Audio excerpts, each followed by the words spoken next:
Hey, what's going on? Welcome to another Friday, 92 of them so far in a row that we have entered into this journey. And Alan, it's good to see you. Hopefully you had a good week. It's been a busy week, getting a lot of stuff done though. So yeah, pretty good. Hope you have too, Marty. Yeah, busy week. Doing good. Doing And good. hello to everybody who's starting to file into the chat. Good to see some familiar faces are out there already with Tim and Frosty and Brian, Jack, and folks. Hope everyone out there has had a good week and is ready to just have some fun tonight and talk some heavy metal with Marty and I and our guest who we'll bring on in just a minute. Yes. Anything we need to add before we jump into that? Oh, probably just the normal stuff. Now we've got new merch design coming, courtesy of Mr. Riddick, which looks really good. But again, Marty's been a very busy man with orders lately. Haven't really had time to work that one up yet. So for those waiting, just be patient and it will come together soon. I've got a thank you, quick shout out to do. And you're part of this, Marty, but Melanie posted a video recently giving folks a sort of public service announcement about a sale over at Metal Blade Records. Yeah. And I missed her video that morning. I saw her other video that morning, but I missed this one. And then Marty, you bounced it over to me. He's like, you might want to check this out. And yes, I did. Just in the mail today. So Melanie, thanks for bringing this to our attention because I did not know this was on sale on their site. Half off.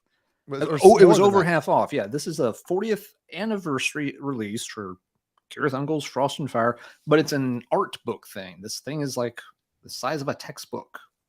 It's double LP, colored vinyl, has 4 CDs in it and a bunch of other stuff. If you want to see all the cool details about what's in it, go check out Melanie's video. She basically did an unboxing when she got this. But yeah, she also pointed out that this thing originally was running like $75 on the Metal Blade site, and they had knocked it down to $35. So she's like, if anybody's interested, you might want to go look at it. And it's just like, type. And they still did have at least one, and it just arrived today. I haven't even gotten the shrink off of it yet. But yeah, go check out Melanie's video. It's a really cool item. And at $35, that's about what you'd be paying for just a vinyl copy of the album with no bells or whistles. So really, you can't go wrong with that purchase if they still have them. So thanks to Melanie for making the community aware of that sale. And Marty, thank you for telling me to go watch Melanie's video, which I did. And I got in there and spent the monies. I figured you already had it, but in the case the off chance you didn't, I thought I would alert you to it. I have several copies of the album. To be honest, I don't need another one, but for $35, really, you can't hardly pass that up for that. Absolutely not. So glad to add it to the show. Well, before we dive into our guests, I see a lot of unfamiliar faces in the chat this evening. It's good if you're new around here. Thank you for stopping by and checking us out. We appreciate it. And for anybody that wants to help support the channel, there are super chats available in the little window to type into the chat. You can contribute to the cause. It all goes to tech and improving things here and there and merch and all that fun stuff. So to all that have, thank you so much. It's not necessary. You don't need to. Also, show notes. We have got another review coming up in the Heavy Metallurgy album review series. It'll be posting Monday with Kellen from Killing for Company. Check that out. And Wednesday's album club will be Theory and Practice, Third Eye Function. Will be a fun discussion as well. But other than that, Alan, is there anything to add before we bring on our guest? I don't believe so. I think it's time we brought in this evening's guest. Okay, this gentleman is a friend for sure, and he has a channel called Gasmasks and Hand Grenades. If you're not familiar, go check it out. I think I put the link in the description. If not, I have to fix that after the show is done. He started off doing, typical showing stuff, showing his collection, but quickly evolved into very in-depth deep dives and very in-depth interviews with bands. His last 5 interviews-ish have been Ivar Bjornsson from Enslaved, Greg Chandler from Esoteric, Kevin Huffnagel from Gorguts, Colin Edwin from Porcupine Tree, Doug Pinnick from King's X, and there's a whole bunch of others, and it ranges all styles of music. But let's get him out here. His name is Geoff from Gasmasks and Hand Grenades. Welcome. A lot of you folks will recognize this gentleman. Good to see you, man. Yeah, they're going crazy. They're wild. They're clamoring. They're clamoring. What's up, guys? Hey, Nothing. Geoff, It's good to have man. you on, man. Good to have you on. And Thank you. Geoff Thank you is for joining us. responsible for picking the topic this week, which honestly, myself or Alan probably never would have picked. So it was kind of cool that you put us outside our comfort zone and grabbed a couple of artists that I do really have a lot of respect for and enjoy. But before we get into that, let's talk about the channel for a minute. What's been going on with Gasmasks and Hand Grenades? You made a little name change. And... Well, I made a name change. I copied you guys entirely 100%. I was like, hey, if those guys can do it, I can do it too. That's right. There is a backstory there, real quick. When I started my channel, at your behest, it was a lot you're doing, Worm. So I'm just saying it's mostly your fault here. Absolutely. I had an old YouTube name that was Metal Madness 66 that went all the way back to like 2009 maybe, or somewhere in that range. And when I started the channel, and it was the basic, hi, my name's Geoff, I'm going to try and do this and get all artsy, and then I disappeared again for 6 or 8 months or whatever it was. Did like 1 or 2 videos, and I said to Maze of Torment, Devin, man, I don't like this name. I want to do something different. But I just never did anything. I threw a bunch of names at him. He's like, that sucks. That sucks. That sucks. That sucks. All of them sucked, of course. And finally, I was like, well, I'm just going to live with what I've got. But then, we do the Saturday night thing, the Saturday Slay crew. Saturday Slay crew, yep. Right, Saturday Slay crew. And the weird thing about that was that I want to say it was maybe late fall or early in the winter of 2021, we talked about, well, we should name this something. It was before we were the Saturday Slay crew. We were just the no-name dudes that came on Saturday night. And you guys were part of that on occasion. I mean, you would jump in on some stuff here and there. And I think it was kind of before you were doing HM, I believe, probably. Yeah. And the weird thing was, I was like, well, let's all throw some names into a ring, a hat, and figure something out. And of course, it was me, Jake, Rick, Brian, Devin, a few core people. And Rick created like a Google Doc. And like, I went to look at it one day, and there's like 4 names in there from everybody. Everybody put like 1 name in. So there was like 5 names. I'm like, I come and I've got like 14 fucking names. Oops. You're good. Did it already. You're good. I've got 14 names. Sorry. We're past the 2-minute mark. We're good. We're past that. Okay. We need everybody. The super chats are acting as a swear jar, just so you know. Yeah, it didn't last very long on that. I barely made it. So long story short, I came in with this idea, all these ideas, and one of them was Gasmasks and Hand Grenades. And I remember Brian go, "Oh, that's pretty cool," and I'm like secretly going, "Oh, I hope those guys don't choose this." I think I kind of want to keep that for me. Ultimately, what I ended up doing was then changing my name after I realized it's not as big a deal because you guys did it pretty easily. I think you transitioned over quick. And I was like, I'm going to change it over. So long story short, when I did that, it was kind of like I really wanted to focus in on doing these interviews, these long form interviews, which, they're not for everybody. I get that. They take a lot of work to do them. They take a lot of research to do them. And a lot of setting things up and getting people on board to be okay with doing it, And the fact that the artist wants to sit for 2 or 3 hours is rare. It's a lot of them don't. And I've been very fortunate that most of these people have, but I tell them up front, hey, this is what I'm doing. Do you have any interest in doing it? And a couple have been like, nah, that's not really my thing. But what I didn't want to get into doing was the whole promo style interview, like, oh, what are you trying to throw out there right now? I want to get to the core of what makes these artists tick and why they're doing what they're doing and why they have the careers that they do. And so far it's been pretty good. If you let me pimp real quick and then I'll shut up. Go for it. No, that's exactly. Go for it. So like Monday night, I've got drummer Ken Mary from one of my favorite bands from the 80s. And I think you like these guys a lot too, guys. Fifth Angel is coming on. And he's also Flotsam and Jetsam. He's been in TKO and Belletary, Chastain, a whole bunch of stuff. House of Lords, as you noted down. Then Tim Bowness from No Man, which is a prog rock thing. And guys, remember, I'm not all metal all the time. I like to jump into other genres. So Tim Bowness is coming on Friday the 10th at 9 a.m. I've got Xander Bradley from Cryptic Shift coming in on the 13th at 2 p.m.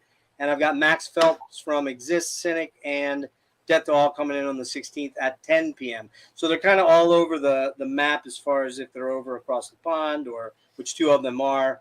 One of them's out west, one of them's on the East Coast here and teaches guitar until late. So got that stuff doing, and then I still have the deep dives. Kellen and Logan and I are going to do a Yob deep dive this coming Sunday. No, next Sunday. And Dennis and I are doing the third part of our 80s thing on Sunday. And then my daughter and I are going to do a Jeff Buckley thing at some point. So those are cool. Kind of, those are kind of all over the map. And that's kind of what I try to do to keep myself busy. So. Right on. No, it's good to have you on. And again, people, the interviews are good. He does a really, really awesome job. And there's a lot of material there. If you can't catch them live, don't sweat it. They're archived and on the channel and ready to be consumed. Watch them in chunks if you have to, but a lot of he gets to the bottom of some cool stuff, and he is not afraid to challenge the people he's talking to as well. Like hard stuff that a lot of people would probably try to sweep under the rug. I've seen Geoff kind of throw it out there and have some really good conversations. It's cool. It's good stuff. I do it very.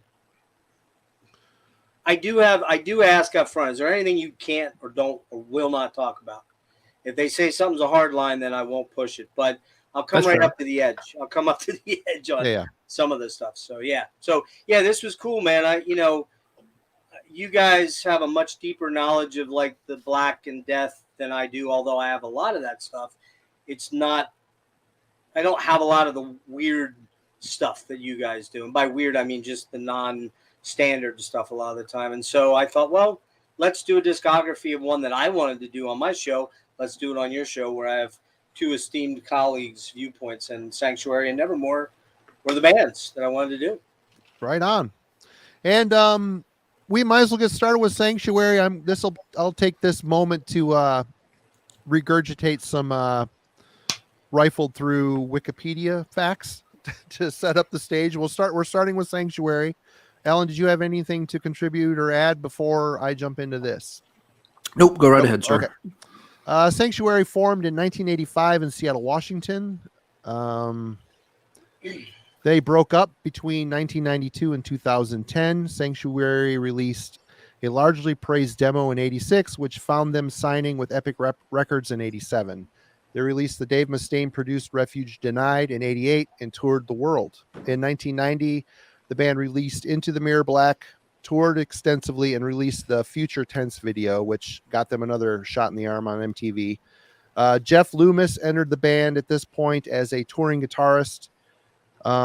Epic Records at that point began pressuring the band to adopt more of a grunge influence to meet the rising trend that was exploding from Seattle. This caused a massive rift in the band, so they broke up. They reunited in 2010 to release and worked on releasing The Year the Sun Died in 2013-2014 before vocalist Worrell Danes passing on December 13th, 2017. That's the Cliff Notes version. So Sanctuary, let's start with you, Geoff. This is your topic. What brought you to, were you more Nevermore first or were you a Sanctuary guy up front? No, I heard, I saw the video for Future Tense probably in the 92, 93, Headbangers Ball era of those, where we all camped out in front of our TVs on Saturday nights. Was it Saturdays or Fridays? Saturday nights. Yeah. Yep. 9 to 12. Was that right? Or was it later? 10 to 1. I think it ran even later. Or was it 12? No, was it? I don't know when it started because I usually had to wait till like everybody else had gone to bed. But I feel like I was always watching it until at least maybe 1 o'clock. But I was thinking maybe you're right. Maybe 10 to 1 on the East Coast, something like that. Yeah. So I heard the Future Tense song, and right away what gripped me was this guy's voice was just insane. It was just beyond what I think. And I was coming at that point in time from John Arch. Yep. And Fate's Warning and Awaken the Guardian, which is one of my top 3 metal releases of all time. Queensryche and the EP and the Warning, which are probably my 2 favorites. And also I like Rage a lot. Mm-hmm. So you had, those were some of the King, which I was not a fan of King. It took me a long time to come around to King Diamond, but I love the music. And there was some similarities there, that new wave British heavy metal sort of vibe, only much thrashier.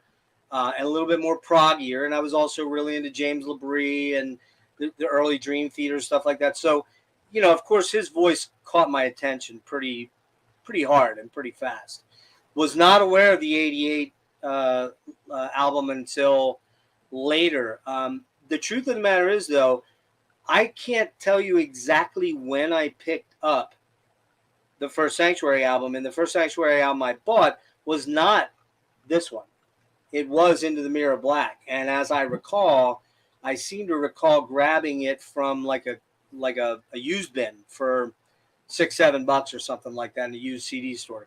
So that was my first experience with them. Was I had to actually go backwards and pick this one up, which I believe this is an original. I'm not 100% sure, but I think it is. So, but it would be original from '88, so it was probably bought in the late '90s. I would assume something like that, but. Ed Repka artwork, I believe, correct? Yep. And looks like it. Yep.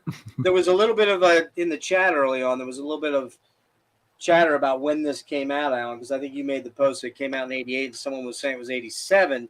The closest I could figure was that it came out in Europe, in the UK and mainland Europe and Greece in '87. But I couldn't find anything definitive on that. So that was just me. And then the US was '88. Could have been something like that. Yep. It could have been something like that. Some folks were wondering, copies played in '87, but it didn't get an official release until '88. So not sure, but must have been late '87, early '88 for. Yeah. So, for me, we'll go, since we're going to do this chronologically, because I saw somewhere that said November '87. So that's probably, it came out in November in those European countries because they had a bigger scene for this kind of music than in the U.S. And then in the U.S., I thought I saw somewhere it might have come out in February of '88. So that's the best we could come up with. Yeah, man, as you mentioned, Marty, produced by Dave Mustaine. I'm not 100% sure on this, but it might be the only thing that I recall anything of note that Mustaine produced. Did you guys look into that any further? I didn't. I did not. I have not looked into Nothing it. jumps to mind for Same Mustaine here. doing production. Yeah. Let's be honest with each other. It was produced. Mustaine was there. It was produced by Heroin, though. Heroin. Listen to those drums. The Heroin produced the drums. We'll just say the that. drums are the problem as usual. But I don't know if you noticed who engineered this. Did you guys notice who engineered it? I did not. Terry Date. Terry Date, who produced and engineered that first Fifth Angel album in '86, was his first album he ever produced and engineered. And then Terry Date went on, of course, to do Pantera. So I think Terry Date did most. And Overkill. He did Overkill too. And Overkill, right. Production-wise, you're right. The drums are the one thing on here. They just have that flabby, flat snare sound that a lot of '80s bands had. It's not great. It's not awful. It's just not great. But otherwise, man, I think the production on this album is pretty fucking good. I don't know about you guys. I like it. Yeah. I have some notes. Well, when I get to me, I'll hit on those. But I agree. The drums, I think, are a distraction. They are. It's annoying. Yeah. And they're a little bit that way on the second album too, which we'll get into shortly. But I think overall the balance and the mix is good. It's just the drums have that weird reverby mid to late '80s sound, and it's not a reverby like the '80s Depeche Mode electronic drum sound, although it kind of sounds electronic at times, which it's not. But I really think that otherwise the production is great. It kicks off with Battle Angels, super catchy, super riffy. It's got a nice bit of thrashiness in there, but it's also got some. If you want to go there, it's got that US power metal sound, Although actually it's got a little more Euro to me, to my ears, power metal sound than the US sound. And I always get confused with what that really means when people talk about it. Maybe you guys are bigger fans of Euro power metal, so maybe you can speak to that. But this album is just fucking crazy. I mean, you know, no one sounded like Warrell back then. Even John Arch, even, you know, there was just almost uncontrolled insanity to some of his histrionics that he would pull. And let's face it, usually the problem with Nevermore and Sanctuary is Warrell Dane's vocals. To me, I love them. I love them. There's just something about them are so unique and so different. He has that really resonant mid-range, that it's just like this throaty sort of sound. But then when he does the crazy highs, and I'm sorry, I know you guys want to hear it. I know you all want to hear it. I can't do it. I tried earlier today. I was priming the vocal cords. I was I can't get that top note. It can't go there, man. So sorry, that's what happens when you become almost 57 and your fucking voice dies on you. But man, I mean, the other thing too to note about early Warrell Dane is this guy's a killer lyricist, man. He just writes really good lyrics. They're not cheesy. A lot of them are very introspective. They're, you know, not the stuff about Battle Angels, obviously, but just really killer stuff. So Battle Angels, killer. Termination Force, menacing, moody, thrashy. Only drawback on it is those gang vocals. I was never a huge fan of gang vocals back then. I'm still not a huge fan of them. And they kind of, but I do like it where that, you know, that terminate part where he does that part is really killer. Die for My Sins, very power metal, driving riff, less shrieking vocals. Good song. Soldiers of Steel is good. That scream at about 40 seconds in on Soldiers of Steel is just, it's a dog whistle, man. It's just insane. Sanctuary is probably my second favorite song on the album. He's not screaming a lot. He's actually using his more, shall I call it, the inside voice of Warrell Dane. Really thrashy, gets dark and haunting on it. And then they do that killer, I think it's a killer cover of White Rabbit. I think it's very well done. It's not really outside the box. And I'm sure Marty will talk about the fact that they tend to do a lot of cool covers where they're not choosing the obvious path of least resistance and just doing it like, you know, Disturbed. For example, they do Sound of Silence and it doesn't even sound like Sound of Silence later on.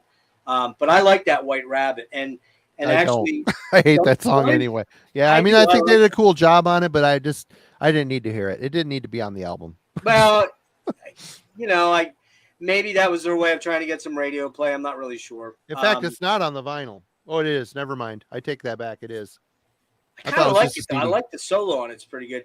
Ascension and Third War, very trad metal vibey, but both are rippers and catchy. And then the last song is Veil of the Skies, which is a very dynamic, progressive track. It's got a few sections that kind of change around fluidly. You got the acoustic intro, and you can definitely hear the Maiden, Fates, early U.S. power metal sort of vibe to that. And I don't know about you guys, but I hear Take Hold of the Flame in that early part of that song. Big time, man. It's like right there. In fact, I picked up the guitar and was knocking out Take Hold of the Flame, trying to remember it. And I was like, oh, yeah, it's almost the same exact chords. Yeah, Dane's very theatrical on that track, and he howls like a banshee at times, but I really like it. So, yeah, I really don't think there's a bad track on here. I would agree. Other than White Rabbit, for me, I think it's a consistent album. It really is. Yeah, it's consistent, and there's a lot of memorable hooks in the songs, which is kind of unique for that time in that era. And for me, it's under 40 minutes, so you don't have that. Holy shit, this is 60 minutes long. I'm really starting to wear out on this voice or that guitar tone or whatever. It's a concise killer album, and I give it a 9.5 out of 10 for me. Again, the only thing is that kind of flat reverby drum sound I'm not a fan of. So. What is your ranking on this? Oh, are we doing it that way or are we doing it at the end? You want to do it that way? I ranked them. I mean, okay. I'm gonna put this 2, but just barely. I mean, it's so close. Tough one on this one. It's a little easier with the Nevermore stuff. This one was hard. This one and the next two albums are so 1 and 1A for me. So yeah, and you know, a lot of times when we do these type of things, people that haven't heard of them, I saw somebody out there. Was it I forget who it was. It was saying, I never heard of these guys. You can't really go wrong with grabbing one of these first two albums. You don't have a lot of leeway for messing up, obviously, but you can't really go wrong with either one of these two albums. And I fucking love this album. I do. Awesome. Okay, thanks for getting us started, Geoff. How about you, Alan? What was your first interaction with Sanctuary? This album. This was the first time I heard it. I did not hear it when it came out. I heard it, let's think, would have been second half of 92. It was getting a little bit of play on college radio just randomly. And you know, very much like Geoff said, you hear that guy's voice and you stop what you're doing and you figure out what the heck's going on. You know, it's something we should mention early on. And his voice is not for everyone. A lot of detractors for both Sanctuary and Nevermore. The deal breaker for a lot of people is Worrell's voice. There are a lot of folks that do not like his voice or the way he sings. I always have. I like his voice quite a bit. Even if you go back to his pre-Sanctuary stuff, he was in a band called Serpent Night. Never really got beyond the demo stage. They were notorious party animals in the Seattle area. Apparently they had a house that was widely known as like one of the big debauchery hangout places. The music wasn't that great, but even then you could hear, you know, that Worrell had something really unique and pretty special in his voice. But anyway, yeah, heard, you know, a couple of these songs on college radio. I tracked down a copy of Refuge Denied right away. I've always liked the album. It's a strong album. For me, my take on it, it's a little front heavy for me would be my critique of the album. You start off with Battle Angels, which is an amazing song. Termination Force is fine. Die for My Sins is absolute classic. So, I mean, you've got two of the first three songs are top-notch, you know, compilation album-worthy type stuff. Soldiers of Steel is also really, really good. You get into side two, and there's still good songs, but it feels like it cools off a little bit. Part of the problem with that is the White Rabbit cover. I don't mind it. I think it's a good version. I think they did a good take on it. There's two problems, though. First, it's in a bad place. Having it the second song on side two, that's not where you want your cover song. That really kind of pulls attention away from what you're doing. The second problem is that since then, that song has been covered so much that I don't need to hear bands do White Rabbit anymore. If you looked at all the other metal bands that have played that song, I think it adds up to more times than Jefferson Airplane played the song. You're right. It's become, at the time, it was probably a pretty unique kind of, you know, deep cut. Now it's just cliche. So PSA, if you're in a band out there and you're looking for a cover song, pick something besides White Rabbit. And don't make that other thing be Eleanor Rigby. and don't do that. Eleanor Rigby either. That's another one. Friends don't let friends cover Beatles songs. No. So yeah, you know, then you get back on track, you know, for the last few songs, but I just feel like, side B, you know, the track sequence I don't like as much. And it's just that you've got, you know, these 2 or 3 songs on side A that are so good that, you know, the stuff on side B can't help but be a step down from that, even though it's still a solid album. For me, in the Sanctuary, just among the Sanctuary albums, it's number 2, not by much, but it's number 2. It's kind of album I give probably like, you know, a solid B+ kind of rating. That would make it like probably 8 out of 10 on a 10-point scale. So yeah, a very good album. You guys pointed out, production could have used a little work on the drums, but it's not a deal breaker for me on this album at all. The good outweighs the bad. It's a really strong, solid heavy metal release, especially coming out, you know, kind of late in the 80s from the US scene when you didn't have as much focus on that stuff. It was kind of cool to see this come out and still be on a major label and still kick a whole lot of ass. So Marty, how did you get brought into the Sanctuary fold? Well, this was during my pretty much thrash purist era, and I did not buy this tape. My friend Scott, I believe, bought this tape.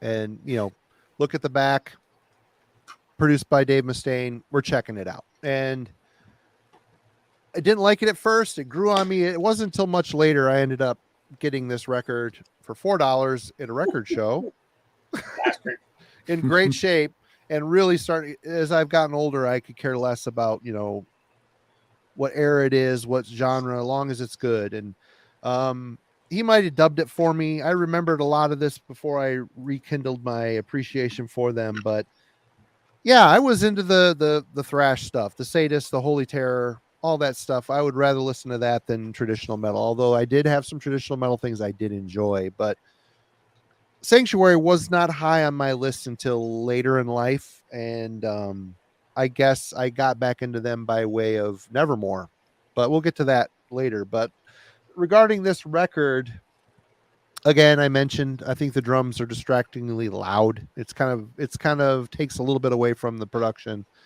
but otherwise the band retains their own unique sound on this, which is awesome. Worrell's performance soars with equally unique pitch and tone.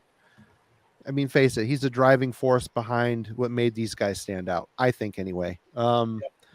It's heavy and melodic, traditional metal, very much a product of its time, but when you've got such a hot wire singer like him, and he never sounded like this again. I don't know if you noticed, going back, he wasn't hitting those soaring high, crazy screams on anything else after this. And the White Rabbit, I mean, anybody that eventually would write the song "We Built This City on Rock and Roll" can fuck eternally off in my book. Oh, that's a whole lineup decades later. I don't care. I don't care. All right, but no. But how do you feel? How do you feel about Jane? Jane. No, I don't think you're helping the cause any, Geoff. But yeah, I mean, for me, I wanted to give this a 1 because of Worrell's performance. I really love those highs. He didn't sound like anybody else. He didn't sound like the Alders of the world. He didn't King Diamond. I mean, he had his own thing going. He has, and all through his entire career, no one really sounded like him, which is awesome, amazing.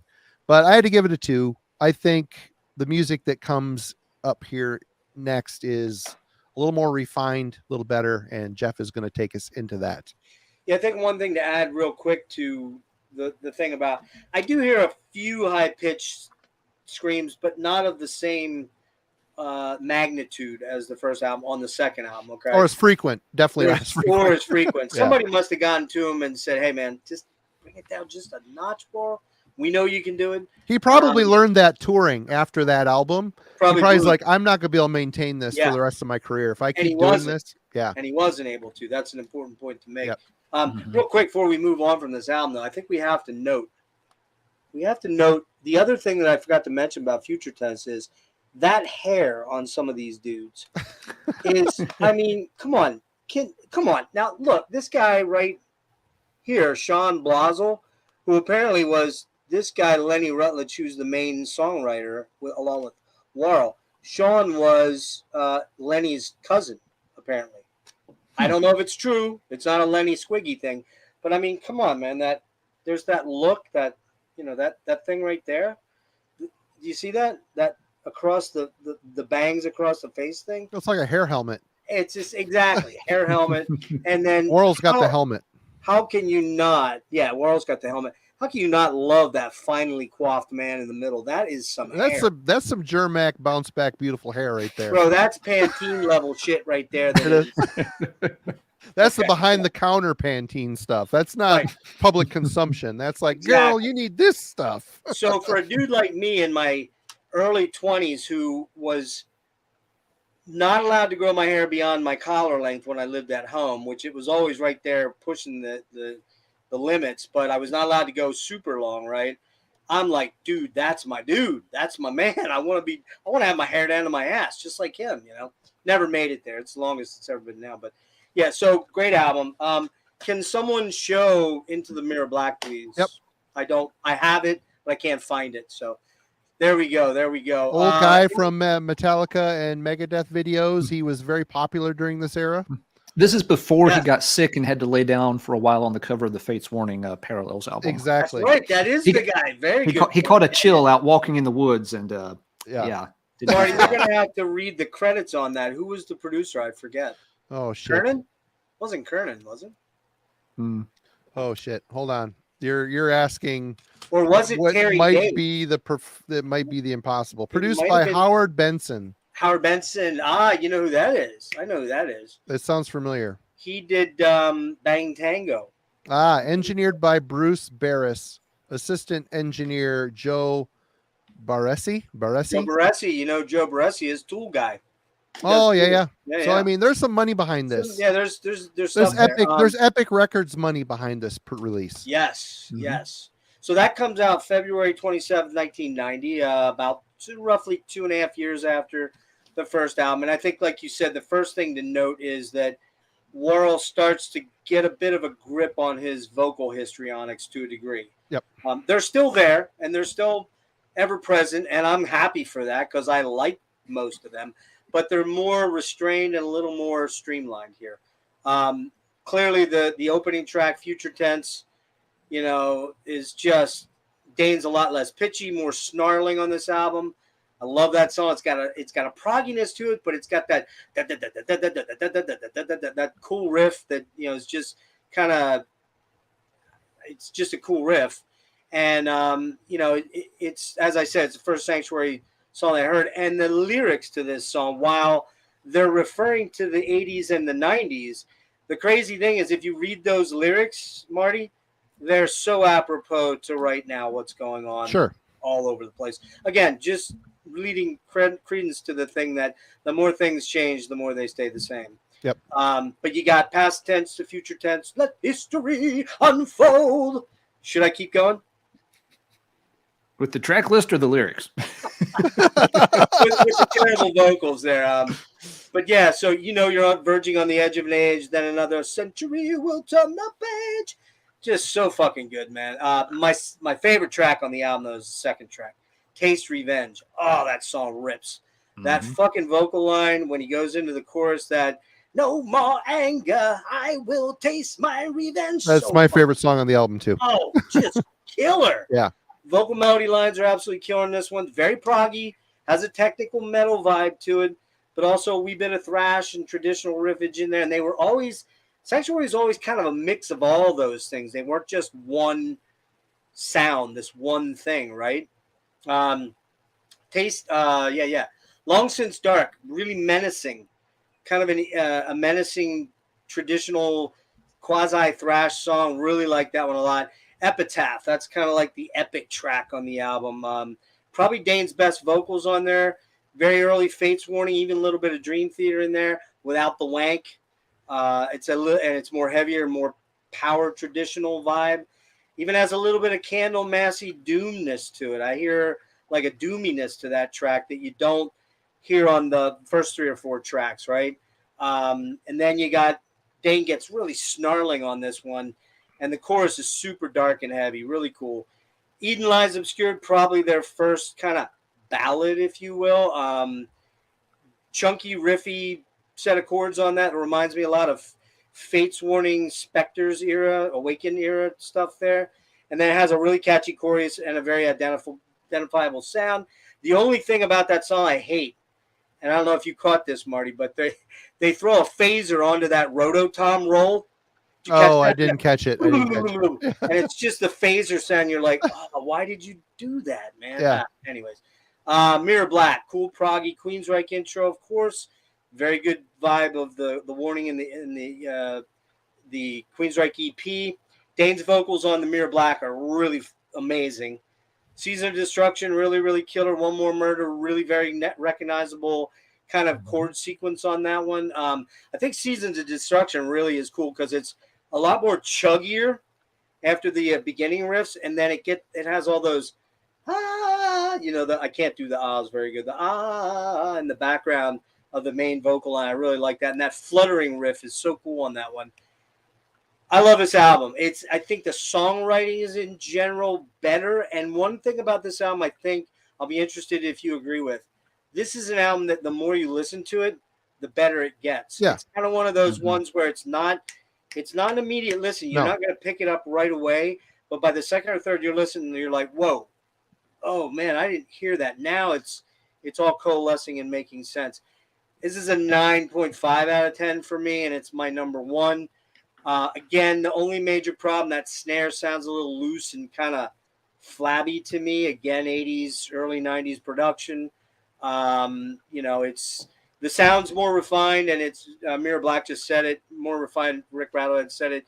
And yeah, it's got a more artistic direction, a little bit more in the progressive rock vein overall, I think, which I still hear a lot of thrash, and I hear a lot of traditional, and I hear a lot of power US metal in it, but I hear a lot of prog in it too. So love this album. It had been a long time since I'd listened to this, and it being the very first introduction I ever had to Warrell and the world of Warrell and his two bands, primarily known bands rather. I'm glad you brought that up about Serpent's what's it called, Serpent's Night? Serpent Night, yeah.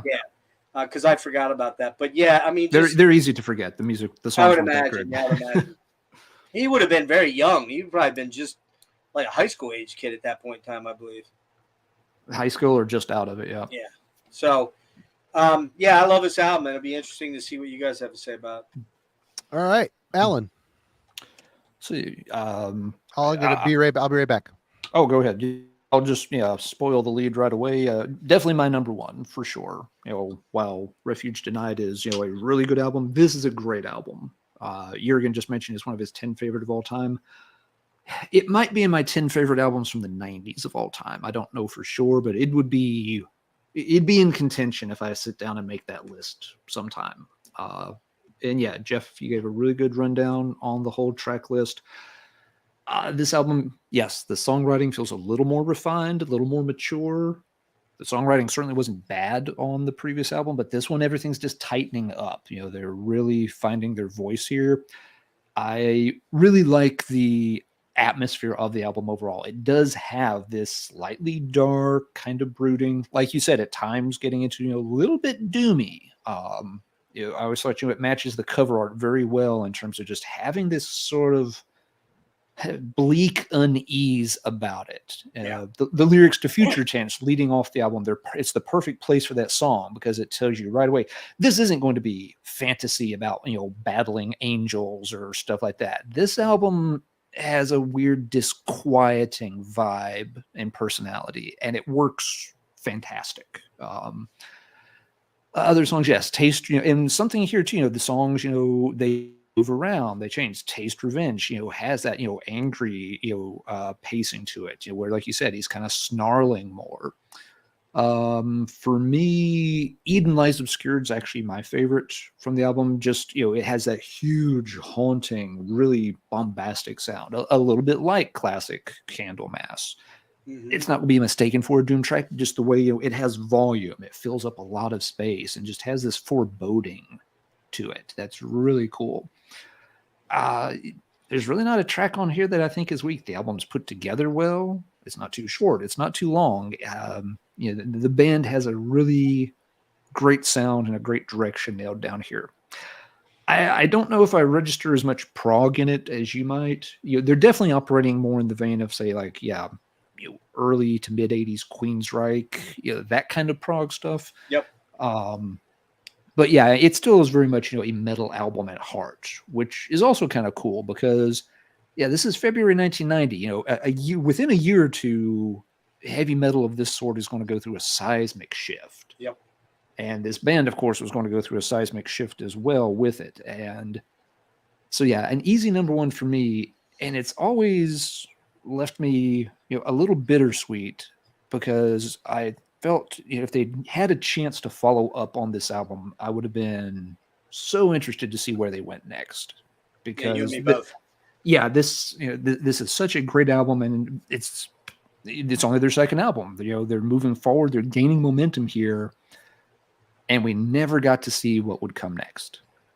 Let's see, is Marty back? I'm here. Over here. Yeah. Only other thing to mention before I pass it to you, Marty, there for serious diehard collector fans, there wasn't an EP planned to come out with this called Into the Mirror Live it was one or two songs and then a couple of live tracks. Promo copies of it exist, but it never got an official release from Epic. So it's always been a pain to track down copies of, and for a long time was very expensive. It may have finally gotten issued as bonus tracks on a reissue or something, I'm not sure. But yeah, I know, like, in the late 90s, that was one of those, like, holy grail items that scour the internet in like the early days of eBay trying to track down that little Sanctuary unreleased promo single EP. And then the band fell apart, but we'll get there in a minute. Marty, what do you think of Into the Mirror Black? Well, interesting note here. As of February 27th, the upcoming 27th, it'll be the 33-year anniversary of this record. And I have not acquired this album until about 2 or 3 years ago. 1990, I was still clinging to some thrash bands, but I was standing knee deep in a putrefying hive of death metal. I went the way of the brutality. I was burnt out on thrash. I was burnt out on heavy metal. I wanted heavy, and the Morbid Angels, the Carcasses, the Napalm Deaths of the world were giving me new life on that journey. But so, I mean, other than seeing the video on MTV and thinking it was good, I never pursued this record until like the last 3 years. I finally picked it up, and it's my number one. It's obviously more of a progression. They progress as songwriters. The riffs are sharper. They're more note based rather than chord based riffs. Yep. Which I don't know if that's where you're maybe picking up the prog thing, but it just seems a little bit more sharper. Sharper is the only thing I can really. Yep. It's more of an even production. Everything is set very nicely in the mix. There's no booming drums. Everything sounds like it's exactly where it needs to be. I think Worrell found a lot of comfort in that powerful mid-range that he's perfected over the years. And he's become known for it. I mean, less crazy high register is found on the debut. I mean, that kind of was a one and done type of thing, other than a few things here and there. But Taste Revenge is the one I wrote down. It's my fave. I love that choppy but powerful chorus. Geoff mentioned how he was singing. It's like syncopated or choppy leading up. That's the chorus, and it's unique from the rest of the album. Great song. There isn't a bad song on here. It ends really heavy with Communion. I don't know. This is a great record. I kind of wish I got it when it came out and had a little more time to be with it, but I'm glad I finally have it, and it's my number one. So that brings us. Yeah, go ahead. As I said, we should note that there was a 30th anniversary reissue remaster, I believe, that has a live set of the album. I don't have that. I toyed with picking it up a couple times. And Alan, I blinked out at one point when you were talking about a single. There was a single track that was issued, or what was the deal on that? It was an EP called Into the Mirror Live. Oh. It had 1 or 2 songs from the album and then like 4 live cuts, but it never got officially released. I think that live set is the one that's on the 30th anniversary reissue. It's a full live set. Can't remember. I think it's Germany. Somebody in the chat probably knows. Jurgen was probably there. He's in the chat. Yeah. He probably was. Yeah, I'm sure he was. Yeah, I'm looking right here. now. He just said the whole show has been released officially. That's what I thought. 3 years ago. Yep. That's what I thought. But yeah, I'm looking at it now, Geoff. It had it had the album LP version of Future Tense, and then it had 5 live songs on it. The cover is the same image from the LP, but it's a reverse negative. It's a reverse negative. Yep. Okay. Yeah, I thought about grabbing that 30th anniversary edition simply, but I don't always like to fall prey to that bullshit about remastered is always better. Sometimes I don't really find that to be true. I want it to sound like the way it was intended to sound. Yeah, I do too, even if that wasn't the greatest. And this album, like you said, Marty, is really, really good. And just to clarify something, when I say prog, you got to remember my experience with prog goes way back into the 70s because I'm an old bastard. So yes, I mean a little more notey maybe than just power chordy or that kind of thing. And you hear that more on this album. And early Queensryche was really notable for that. So was early Fates too. They did a lot more than just play power chords. And that's why I like those bands so much. That's why I like Sanctuary so much. So yeah. Right on. Well, that brings us after a lengthy hiatus, we'll call it, to this album here. I don't know if you have this, Geoff. I don't have that. I have it, but I can't find it. The Year the Sun Died. This came out in 2014 on Century Media Records. Yeah. And it should be noted that essentially, I think you noted it early on that there was kind of a rift in the camp between Jim Shepard, the bass player, and Warrell, and then they had Loomis in there playing because Sean Blazel left, and Loomis came in. They had a couple different guys come in and fill in for him, and I don't know if Brad Hall was in there originally. I know he came in at this later Reformation area, but there was a couple different guys. I can't remember their names. I didn't write them all down. Actually, according to Wikipedia, which isn't the be-all, end-all, it was Worrell and bassist Jim Shepard. Those two refused to turn them into a grunge band. Right. They didn't want to do the grunge. They didn't want to do the grunge. The rest of the band did. So they're like, right. We're done, Right. And then they took Loomis, who had come in as a touring guitar player. Guitar. Yeah. Yeah. Mm-hmm. And they left, and it was Bud Bill, the drummer, and Lenny that kind of went and sort of, I guess Lenny got into production work, even helped him with Dreaming Neon Black. And Bud Bill, I saw somewhere, can't remember where, but he lives in Florida now and still plays in a metal band or something like that. But so yeah, this album, I remember when it came out. 1 second before you start. One point of interest, Brad Hall from the band Forced Entry was on this album. Right, I brought that up. I brought that up, but I was wondering. We just talked about that on the last Wednesday's album club at Forced Entry. I think for some weird reason that Brad may have actually played live with them before Loomis came in, but I could be wrong on that one. That one I'm not sure about. They had a couple different guys come in. Yeah. So this album, a buddy of mine, my buddy John, who you met, Marty, once before, mm-hmm. He, I think he just texted me one day. He's like, dude, did you know there's a new Sanctuary album? I'm like, wait, Sanctuary with Warrell? I'm like, nah, what? I must have blinked out and missed that in 2014, just with everything going on with kids and whatnot. And I'm like, well, how is it? He's like, actually, it's pretty fucking good. It is. And so I went and got it. And I have to say, man, it's pretty fucking good. It's more like Nevermore. It sounds more like a Nevermore record. It's a little more towards the Nevermore vibe. It's a little darker, a little more detuned. Whereas if you sit down with the riffs on the first two albums, they're pretty much in standard tuning. Yeah. I'm 99% sure they're in D on this, which is dropping a whole step down, obviously. So it's also a much more mid-paced affair. All the songs kind of are more, they're not as, with the exception of one or two, they're not really as quote unquote thrashy, I guess you'd call it, as some of that earlier stuff, or even as progressive.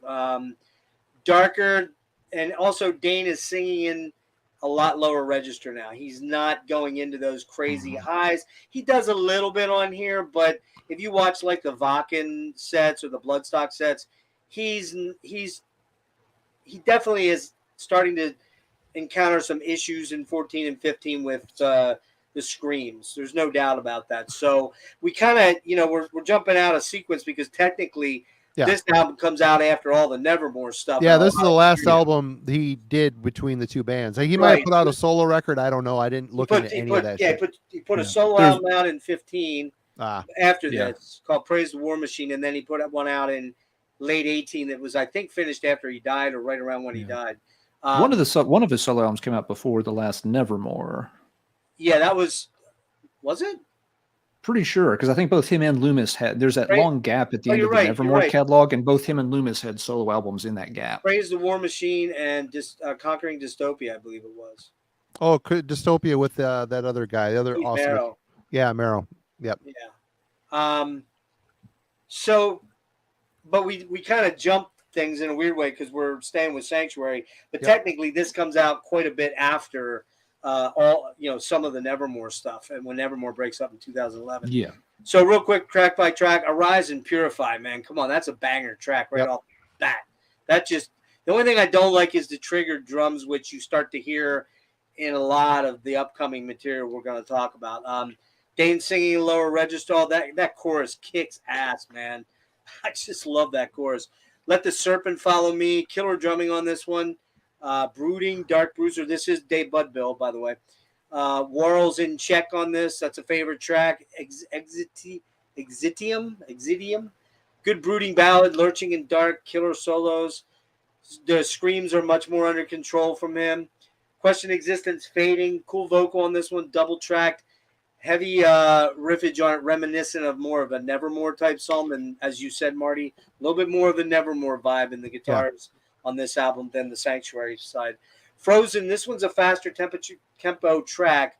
The chorus is very Nevermore-ish, but keep in mind that Nevermore was basically done at this point. So, having them come back and sound like Sanctuary, to me, was not a bad thing. It just wasn't.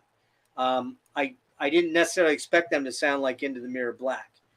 Some great riffs and solos on this one, but it's kind of the least interesting song, and I think that was I believe that was one of the 2 singles that came off. One Final Day, cool acoustic intro that kind of gets a little bit, you've heard it before.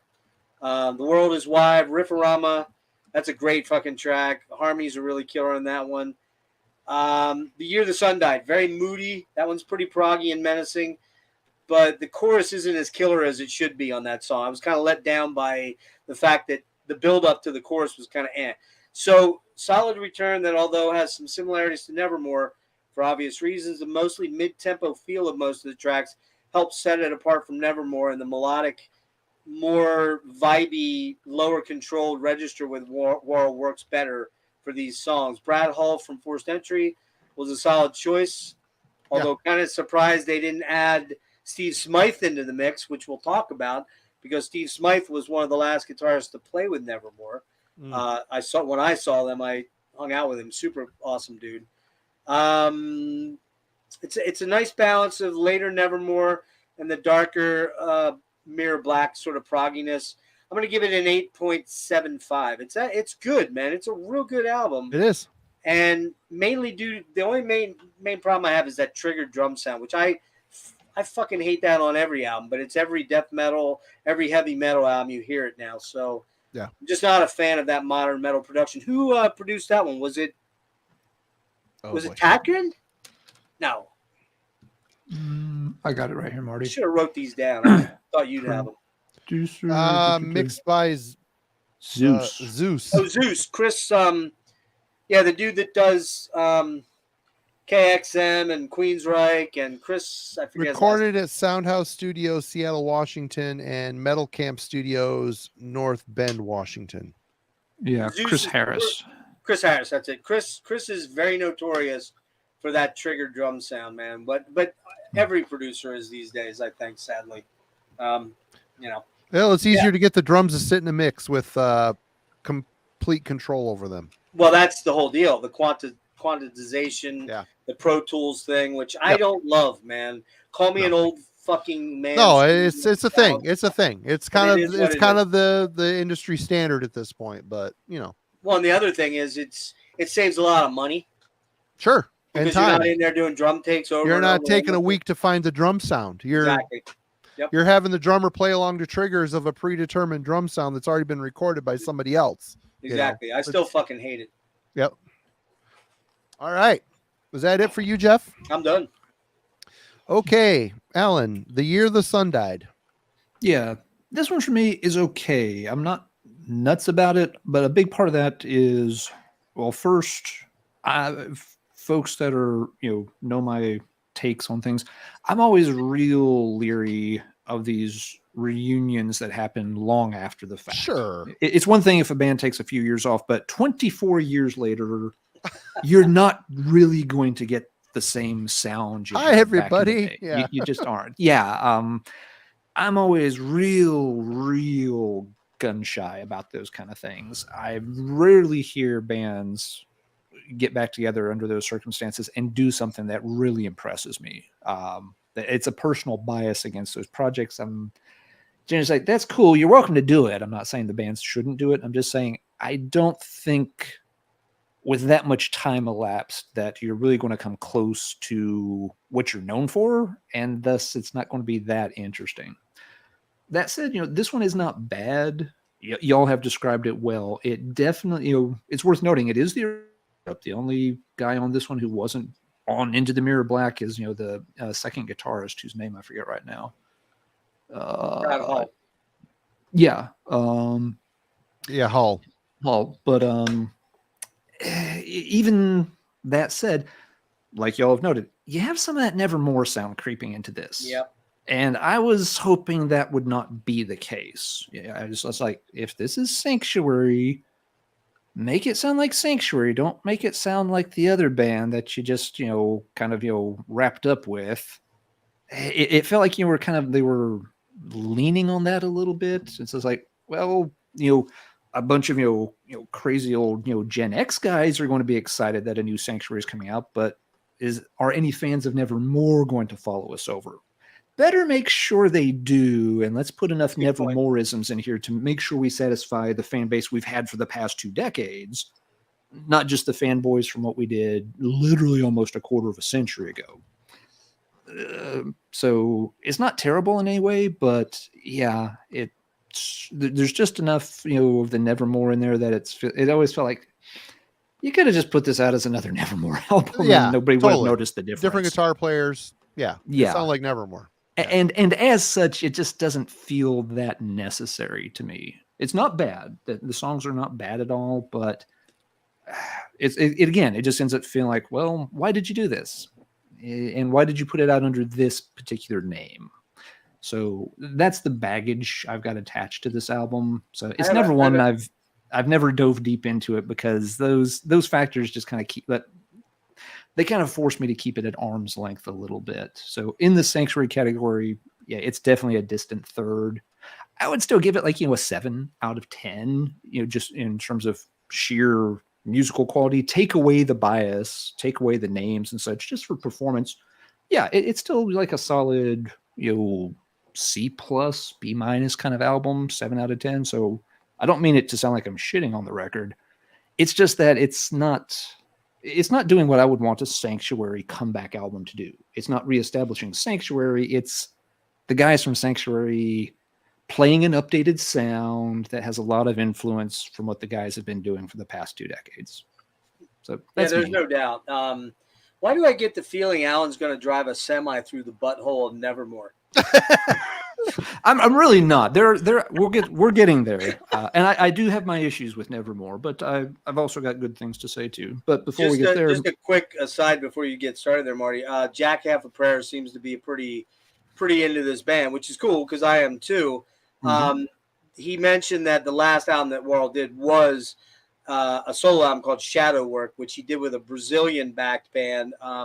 The album is really good, but it is very much a Nevermore album. It very much sounds like a Nevermore album that wasn't made. It's killer. It's dark. It's maybe the darkest and most haunting sort of thing. I don't know, Marty, we talked about this behind the scenes. The last interview that I am aware of out there on the internet of Warhol, he's not looking too good. He's not even sounding too good. He's sounding like he's out of breath easily, and he just doesn't, he doesn't look well, clearly. And I think we all know the sad facts or story is that, he had a drinking problem. He also was a diabetic. He didn't take care of himself very well. And he was suffering from depression, which he was very open and upfront about. He struggled with a lot of stuff. But I will say that the Praise the War Machines album, which, did you look that up, Alan? I thought that came out in 15, but it might have been 13. It was actually 2008.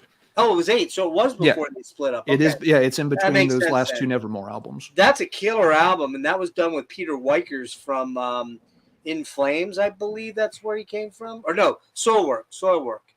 And it's a killer album, and that's really good. But Shadow Work is very, very good. So we're not getting into those 2 albums here, but I just want to give those 2 albums a lot of props because they're very, very good. And they Warhol kind of embraces his darker emo goth side on some of those, on those 2 albums. He does, as I said, Marty, we talked about it. He does a killer cover of Lucretia, My Reflection from I'd like to hear that. Sisters of Mercy. So good, so damn good. And he had embraced that change at this point in time, about 8, 9, 10, where he just wasn't able to do the screaming with any full power anymore, and it was a welcome change. So sorry, Matty, go ahead. You got your take on. No, we're good. Well, this album, I had no preconceived notions of what this was going to be. I was starting to get back into Sanctuary after missing out on their stuff. I bought this when it came out, and it's good. It's good. It's 2014, heavy and modern production. The guitars almost sound perfect in sound and depth on this record. Really heavy, warm feel to it. Better than a lot of Nevermore albums sonically, I would say. Granted, I did not listen to a lot of these CDs. I listened to a lot of stuff online. So who knows what kind of quality you're getting when you're listening to crap online, preparing for these things. The modern tone blurs the lines between both bands, the down-tuned guitars as well. It's a solid album. I don't have really anything to bring to this other than I can listen to it from start to finish and like it. It leans heavily into the Nevermore lane, like, we've all established here. But let's get into Nevermore. For me, obviously, my third pick for the Sanctuary catalog. Nevermore began at the beginning of the 90s out of the ashes of Sanctuary with vocalist Warrell Dane and bassist Jim Shepard, who both refused to turn Sanctuary into a grunge band at the label's request. They solidified the lineup in 94 with Jeff Loomis and drummer Van Williams. In 95, they released their self-titled debut album, and moved to share 7 full-length albums with the world and some other releases as well. But we're going to talk about some other things here and there, but mostly we're going to be discussing and ranking the full-length albums, which leads us to the first album, which we don't have. None of us own. None of us have it. 1995, Nevermore, self-titled Nevermore. Here, I've got it on screen. Which is lame. What kind of guy comes to a show and doesn't own everything? Well, that happens. It happens. I have all CDRs of these, and I've had them for years and years and just never replaced them. And I will say that album cover is one of the worst album covers ever. It's lame. Yeah. It's not good. It's kind of like a shitty take on Niles, The Tombs of Nephren Ka or something, Yeah. Just lame. So this one. Let's get going with you, Jeff. What are your thoughts on this one? Yeah, February 95. So we have this transition between 92 and 95. I'll be right back. Well, really over about a 1.5 to 2 year period. They're honing this new band, Loomis, Shepard. They bring in Van Williams. And the first album has Pat O'Brien on guitars. Actually, he's not on until the second album. Is it? Yep. Oh, wait. Who was on this album with them? This album is Jeff Loomis and Jeff Loomis. That's it. Yeah, it's a 4-man. Is it? Okay, why did I think that Pat O'Brien came on for the EP and the EP, yeah. Politics. Yeah. I thought he was on this first one. My bad. There you go. Just I'm an expert that's not an expert, obviously. Well, we're all here to keep each other in check. Yeah. So the first thing that jumps out at me on this album is Jeff Loomis's guitar tone is just mind-fuckingly crushing on the opening track. It's just that What Tomorrow Knows, man. That riff is just so ridiculously heavy. Very one-dimensional. But it's just pummeling, man. That just so fucking killer. Warrell's dabbling a little bit in some of the histrionics on this album, just a little bit. He wants to show off that, hey, I still got it. I can still do this weird stuff that I used to do on the. That's a kind way of saying he oversins on this record. Yeah, he oversings. It's so fucking annoying. Anyway, go ahead. Yes, he does. He oversings. That's a good way of putting it. Oh my God. Chrome Black Future, the music's crushingly heavy. Dane's mid-range, menacing vocals killer, but his screens are a little all over the place on this song, man. He's just kind of, it's wild and woolly. I like it. I don't mind it. I don't Too much. hate it. But that's cool. You like it. Yeah, but it's a little bit, I can absolutely see that if somebody that wasn't into this kind of singing heard this, they'd be like, good Lord, what is wrong with that guy? Like, is he like epileptic, or is he having a seizure, or what's the deal? That kind of stuff. Sanity Assassin. Catchy chorus, but a bit long-winded as the ballad-like track on the album. Again, the crazy vocal histrionics in the middle of this song are just over the top, but the song's good regardless, and Loomis is developing into a monster shredder as this album unfolds. Garden of Grey, chugging, galloping, riffy bruiser, cool track. The chorus is great, and even when Dane goes over the top on this one, I kind of like it. Sea of Possibilities, crazy guitar histrionics, probably the most thrashy song, but also my least favorite on the album. Hurting Works, dark, proggy, haunting ballad, very Queensryche. And yeah, Dane's voice are a little bit excessive on this one, but it works because I like the track. Probably my favorite track on this one, weirdly enough, is Timothy Leary. I hated that song. I did not like that song. Oh, I like it, man. I like the weirdness of it, man. Yeah. I'm trying to remember how the vocal line goes. Timothy Leary. I'm not going to do it because I'll just embarrass the shit out of myself. I don't want to come on and usurp the throne of Craig Zoller as the heavy metal. all this man singing that comes on this channel is amazing. You can see my boner from the Chinese satellite.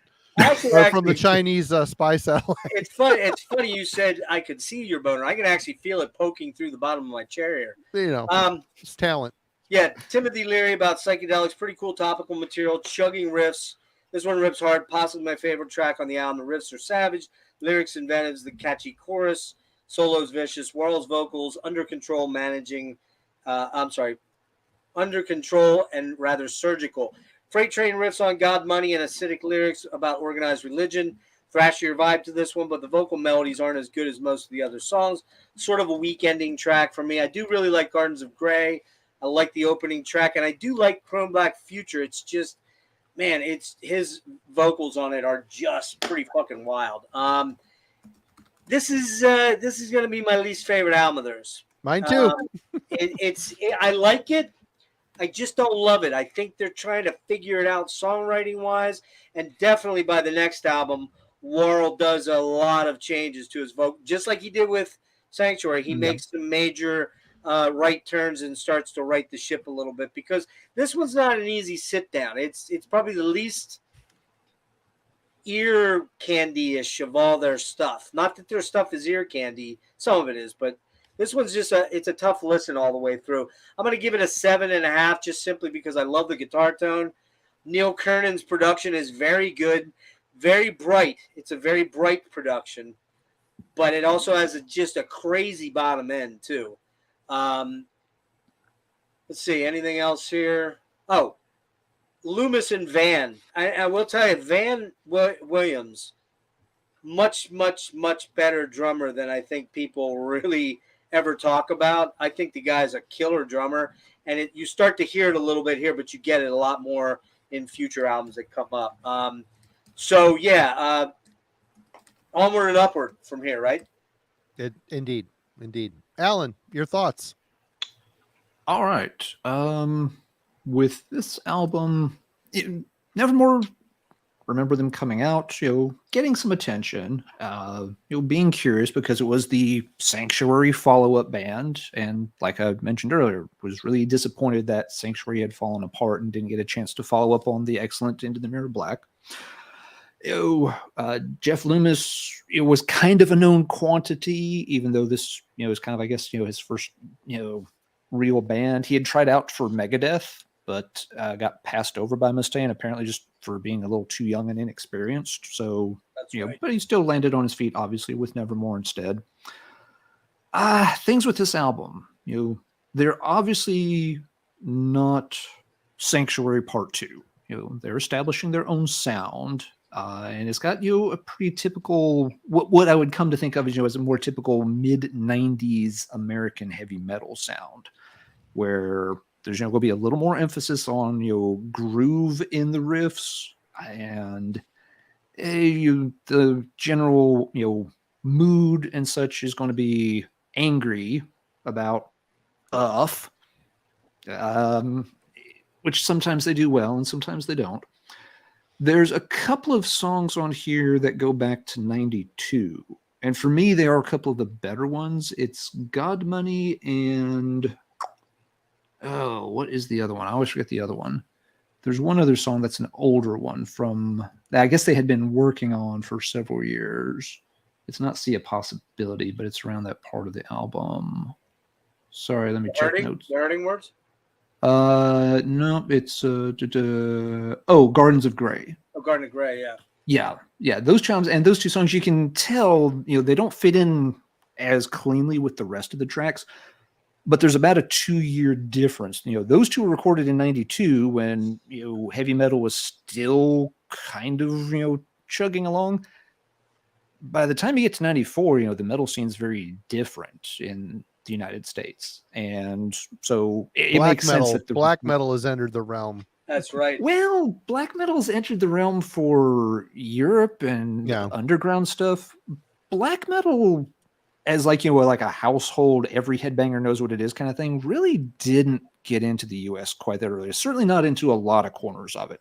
It's a topic for another thing, but 95, 96 probably. Yeah, it's a couple of years away, really. Yeah. 94, it's death metal. It's death metal all day. Yeah. You sound like Cannibal Corpse or Pantera, or no one gives a shit about you by 94. White Zombie.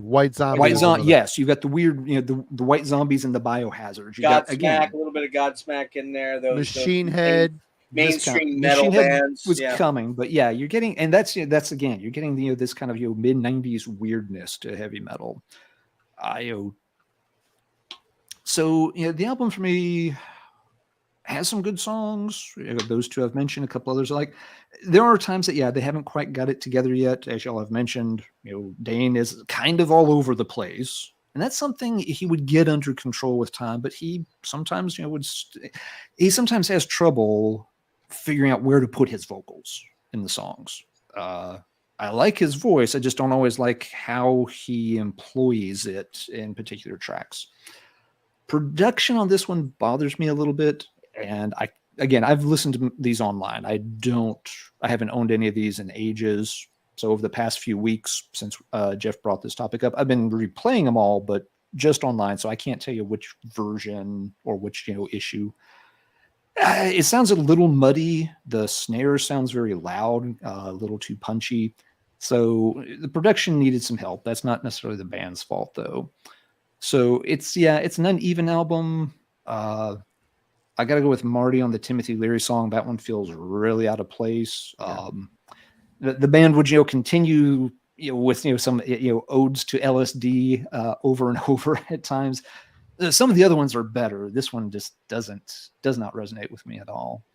So some of the songs also have, again, a little bit of that, darker, doomier tones from Into the Mirror Black, and that works okay. That well. So it's an uneven album. It kind of goes back and forth.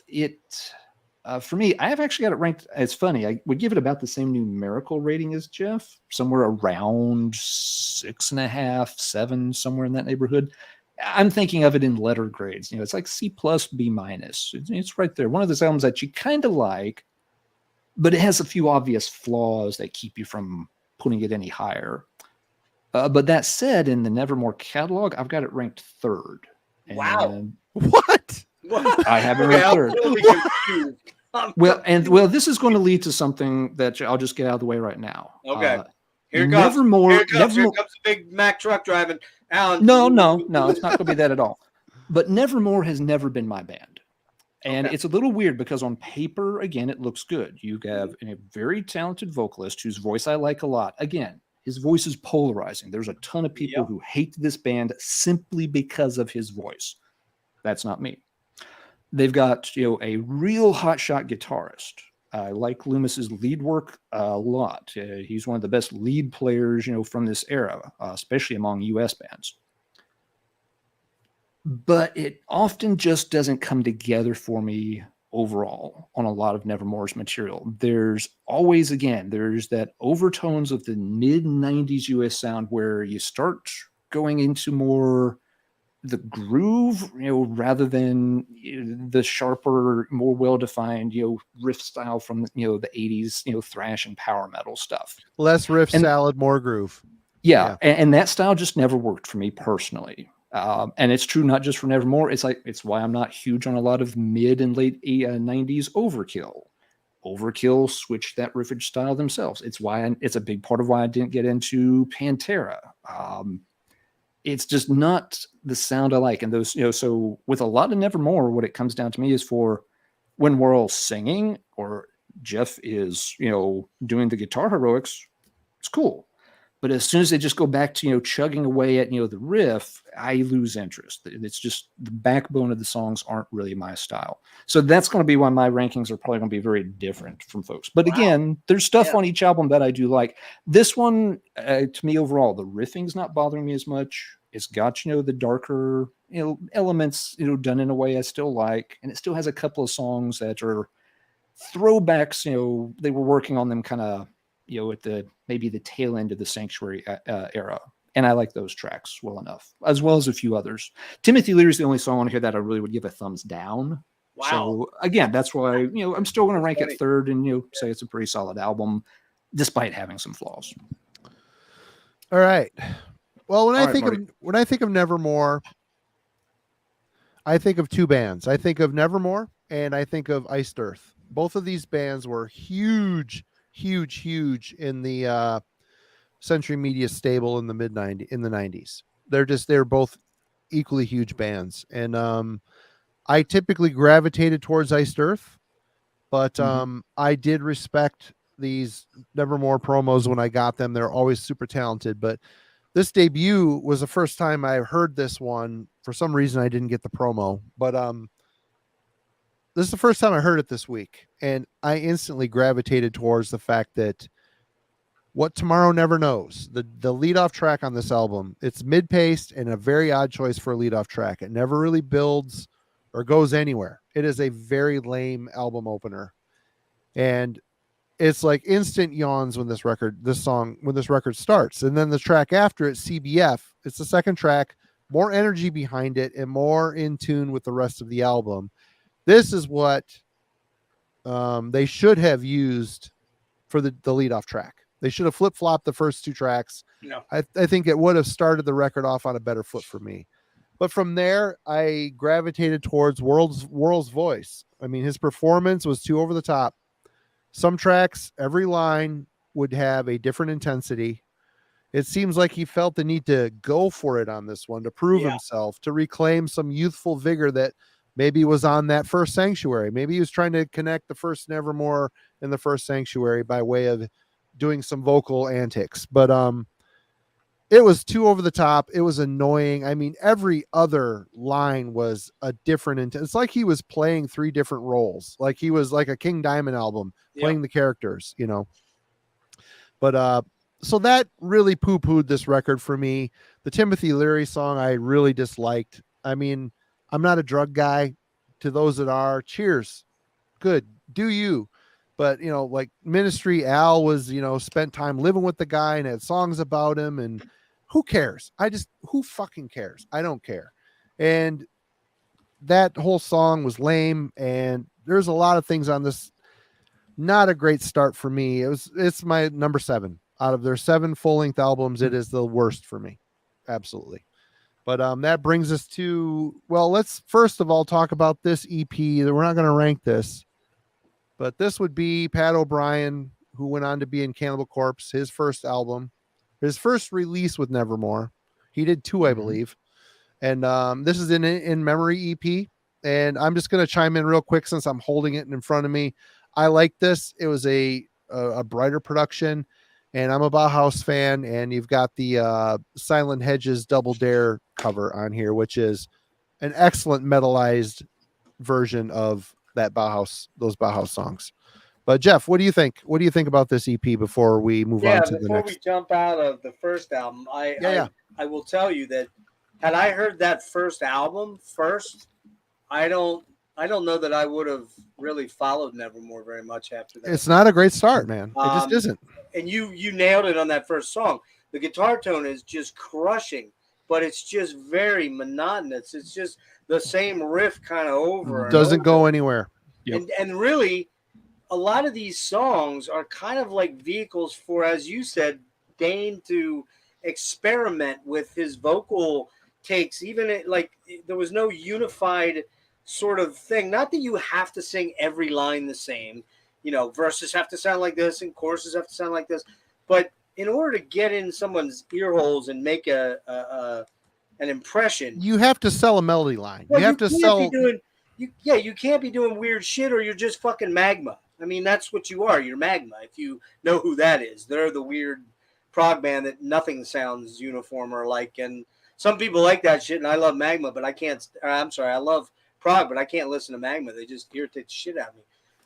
Yeah, this is a weird album, and there's a lot of great riffs, but not a lot of great songs on the album. So, yeah, I gave it a 7.5. I think I'm probably closer to 6.5, 7 now after listening to you guys. It's just not that great of an album, and I really wouldn't have expected much out of them going forward if that was what I first heard. However, they do this in memory, which is this little EP. 5 songs, I believe, right, Marty? I do not own this. 5 songs, yep. Yeah, and I think when they reissued, I might be wrong on this. I'm sure somebody in the chat will correct me. But I think when they reissued their first album, those tracks are tacked on the end. Am I wrong about that? Someone can help me out, maybe? Probably. When they did the remaster reissue a couple years back. Yeah, so this recorded during the Politics session, 4 originals and a cover of Bauhaus. Pat O'Brien joins the band. See, if I had read further down, I would have read my own note. This EP was to carry over until the release of Politics of Ecstasy, which came in November of '96. Optimist or Pessimist, very thrashy. Has some metallic power metal vibes, but not really. I'll be right back. The guitar. That's a good point, Geoff. Sorry to jump in. Yeah. A lot of times people around this era they were really trying to peg this band as another power metal band. And I always felt that was just a holdover from the Sanctuary days. This band never struck me as much of power metal. That's just not a good description of their sound. And it always irked me that people kept trying to shove them in that pigeonhole. Not at all. There's very little that's power metal about this. Although that song has a couple of lines in it that strike me a little bit like Euro power metal as far as the chorus part. But it's very chuggy and riffy. Probably my least favorite song on the album. Mattress Side. Very proggy, traditional metal track. Possibly the best one on the EP to my ears. Queensryche, fade-ish, but quite a bit heavier. The breakdown section before the solo is badass. In Memory, this is a killer track, man. It's more in the vein of the first album. I'm sorry, this one In Memory sounds a lot more like a Sanctuary track to me, like an Into the Mirror Black track. Very moody, melodically heavy, killer song. The Silent Hedges Double Dare cover is badass. And this also started their penchant for doing unusual covers by more obscure non-metal bands. They've done covers of Sisters of Mercy. They've done, well, not they, but World did. They did covers of The Doors. They did covers of, I'm trying to think of the other weird ones that they did, the later covers. Damn it, I can't think off the top of my head. I'll think of them. But we'll hit them as we get to them, yeah. Yeah, really, really cool. It's a killer cover, nightmarish and creepy and eerie, just fucking killer, man. Last song on there, The Sorrowed Man, very Fates Warning, Queensryche-ish ballad, cool, but should have ended with In Memory, in my opinion. That's what I would have said. The SCP rules, quite frankly, I really like it a lot. It's like honestly, it's short. It's only 26 minutes, I think, somewhere in that range, but it's kind of like an 8.5, 9 out of 10 because all the tracks are really good, with the exception of the least favorite is the first one, but all the other ones are really badass on it. So yeah, I really remember, this is a kind of a caveat here, when I got this promo in the mail, that cover artwork, yeah, that was very widely used in 1995 by a lot of bands. When I got this in the mail, I'm like, oh, this is like the be all end all boss of this cover. But I think Avernus did a demo with this. You're right. Yep. There was like hundreds of other demos that came out with that cover artwork. And that hilarious. Might be a good thing to note. That Century Media was their label at this point, right? Mm-hmm. And they weren't spending a shitload on early album covers, man. The first 3 album covers for these Nevermore albums, oh, they're terrible. Not really very good. The next one is so bad. Yeah. I have to hit the boys' room, boys. I'll be right back. Right on. Alan, did you have anything to add about this EP before we? No, I've never heard the EP, so I cannot chime in on that one. It's good. It's a definite step up from the debut. I really like the Bauhaus cover. They did a great job on it. I mean, it's always had a good reputation and always gotten really good reviews from lots of folks, but I just have not checked it out. And sorry, but did not get around to it in the past couple of weeks since I focused on the albums. Yep. I would say, I mean, even though I slammed on White Rabbit, the band did a good job on the cover, but they ended up being a very good cover band. They always had a very unique take on, but that brings us to the second album. This is 1996, The Politics of Ecstasy. Look at that stupid cover. Holy crap. Oh, good This Lord. this is like a Photoshop fail. Stupid concept. Everything about this is just bad. Everything it really is. It fails on every level. It's bad to the point that it actually makes me somewhat angry that it was, that people would make that art, sign off on that art. Oh, this is our cover. This is great. This is probably a record label saying, "This is your artwork." It is everything that's bad about mid-90s heavy metal artwork in the U.S. Interestingly, too, on Metal Archives, they do not list any credits for the cover art. No, because the I think they probably led the artist out into the street in public execution. And probably the last one ever. I was just assuming it was done by someone like a young Travis Smith who was sued to make sure that his name is never associated with it, or he'll drag him to court. Oh my God, terrible! Absolutely terrible. Fucking terrible. Yeah, that's that could not be. I guess it could be more lame, but I'm not sure how. I'm not sure how either. But I'm not sure how. So Geoff, your thoughts on 1996's Politics of Ecstasy? This is Pat O'Brien's full length. Let me get the picture up there. His full length debut with Nevermore. Oh, they went all out with this promo. Look at they get little printout deals. Holy shit, man! Look at that. But what do you think of this one? What a lucky fella. This is a big step up. Totally. Is it a massive step? Not quite, but it's a big step. Starts off with the 7 Tongues of God, has that galloping chug fest, the drums powering the track with the riffiness.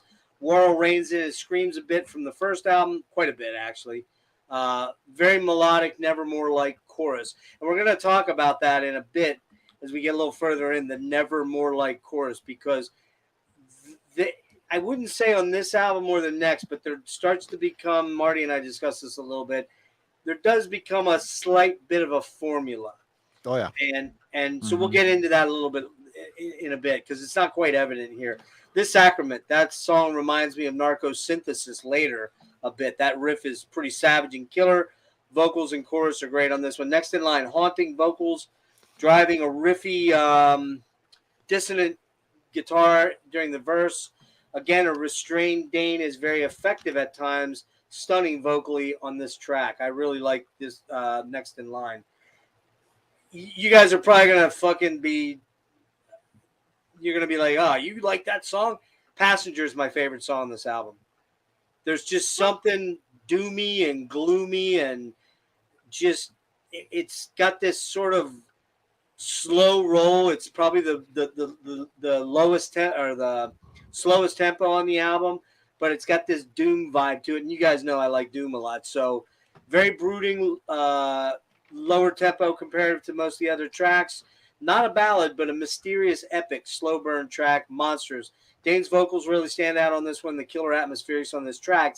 Sounds like there's synths on here. I don't know if they mentioned that in the liner notes or not, but I couldn't find anything on that. Just very doomy. Probably my favorite track. Politics of Ecstasy. Very progressive, very thrashy middle musical section that gives the track a bit of energy as it starts kind of almost like a Rush song in a weird way, only faster and then in a more metal style. But it's good, but I think it's a little too long of a track and a little bit of a one-trick pony, this song. Lost, my least favorite track, not very interesting at all. Tiananmen Man, I like this one. Crushing riffs, driving thunderous drums, and smoking insane guitar solos. And one of the more catchy vocal melodies on the album. Precognition, acoustic instrumental showcase, nothing really, he shreds over it a little bit. It's kind of pointless.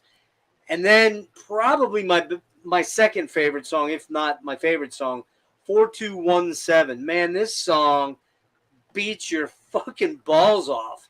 It's just probably the heaviest and most intense track. blazing riffs, compelling drumming by Van Williams, thunderous bass, very apparent. This song is a ball crusher, simple as that. Even the haunting mellow section it ends on is super heavy and eerie. And the learning, I think that's the one that's like got the big long section of it's like 16 minutes long, but it's actually only 9 minutes long, I believe. Yeah. The big overtly proggy track that is much better than the title track, only it's about 10 minutes, not 16 minutes. Point is, the song, it's good, but it's not what's coming on the next album for me. I hear a little bit of Cygnus X1 in the mellow opening section, which is odd. That down, down, down, down. Yeah, the riffing savagery on this one is really killer. It's a killer closing track in the album. And this is a song that I noticed I really liked better after a repeated ending, except the repeated ending fade on it. There's that fade, and it's just the same phrase repeated over and over. I hate when bands do that. Oh, I hate when they do that. Better album. I remember, as I rarely go back to this one or the first one, I just don't do much beyond Dreaming Neon Black. There's some crazy heavy riffs on this album. I kind of wonder what Pat O'Brien did on the album. I guess mostly lead work. I don't know, because I don't think he wrote many of the songs. I think Loomis is always the he added a little salt to the final. Is that what it was? Final. Well, I thought he was doing the rhythm flamethrower. oh no! He brought in the hand grenades. I didn't sell them to him, folks. I swear to God. Yeah, man. So this is a solid 8 out of 10. It's a really good album. Again, I'm not very familiar with Pat O'Brien because I'm not a big Cannibal guy, so I really wouldn't know what he added or didn't add. And the thing about this album is it's not instantly catchy, but after a few listens, it kind of sinks in, and you can't unhear some of the riffs and hooks. Production's hefty and crushing. Dane far more under control and effective vocally. Yep. Loomis and O'Brien, lethal, fat low end with VW, Van Williams, and Jim Shepard. Yeah, man. Oh, wait. What did I give that? Should be an 8.75 out of 10. That's pretty high. So what are you ranking that? I am going to rank this. I'm going to rank this. How many are there? 7, right? 7. Yep. 7. I'm going to rank this 5th. Hey, looking on my paper. Quit copying off my paper. Well, I know we're going to diverge on number 1. I know that. Yeah. We've already discussed it behind the scenes. About that. We colluded. We co-conspired. Yeah. All right, Alan. What are your thoughts on the the Baby Barbecue album? This when it came out and I heard it, I did not care for it at all. To the point that I didn't even check out the band's next album. Kind of like Geoff said, the first album was kind of passable, but it didn't get me super excited for this one either. And when this one came out, it was just like, okay, that's 2 swings and a miss, kind of. So I skipped the next album. So yeah, not one I rank very high. Yeah, I've respun it several times over the past few weeks, to kind of, pick it apart a little bit more.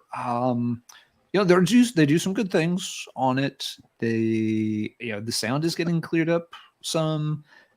Yes, Dane's quickly starting to learn how to rein in his voice and get it under control better.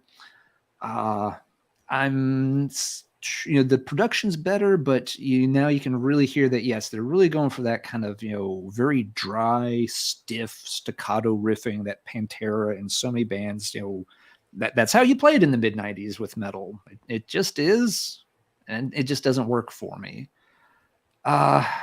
Going through the songs, there's a few I like. Let's see. I agree with you, Geoff. The 42147, it's a very cool song. I feel like maybe they tried to smash just one or too many elements in there. The song has a little trouble fitting together, but there's a lot of cool stuff happening in it. So I like that one. 7 Tongues of God's not bad. Next in Line was one that I thought was pretty good. Things that misfire here. In particular for me, one of the big strikes is the title track, the Politics of Ecstasy. It's 7 minutes. This is very much they're taking big stab at trying to get more of a prog sound in the music, and it does not work for me. I don't think they're good at it. And it leads to another labeling problem. We talked a few minutes ago how neither of us really feel this band should be referred to as power metal. Tons of people want to call them, progressive metal. Nope. And while they have They're some not progressive there either. elements, They're not there either. They have some progressive elements here and there, but I don't think that was really ever the focus. It was never. If you asked me to describe Nevermore, I would never pick the adjective progressive for if I'm putting like 2 or 3 word description on them. It's not there at the top of the list. It just never was. So once again, folks label it in a weird way. And that's not the band's fault, but it just irks me. This song, though, they did really take a stab at going in that direction, and it's a big, big miss.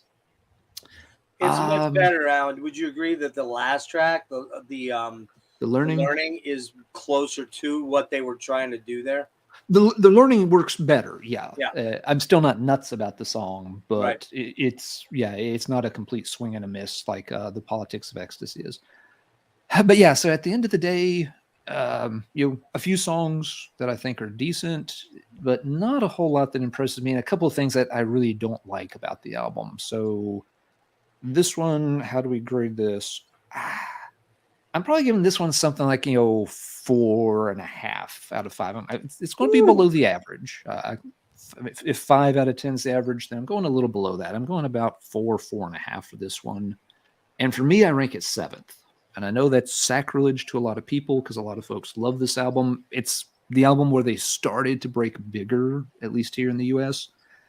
But I'm sorry, there's not enough on the album to pull it up for me. I find more stuff on the other albums that I like more. So we'll go through those. But yeah, something's got to be at the bottom. And for me, this one pretty easily ranked at the bottom.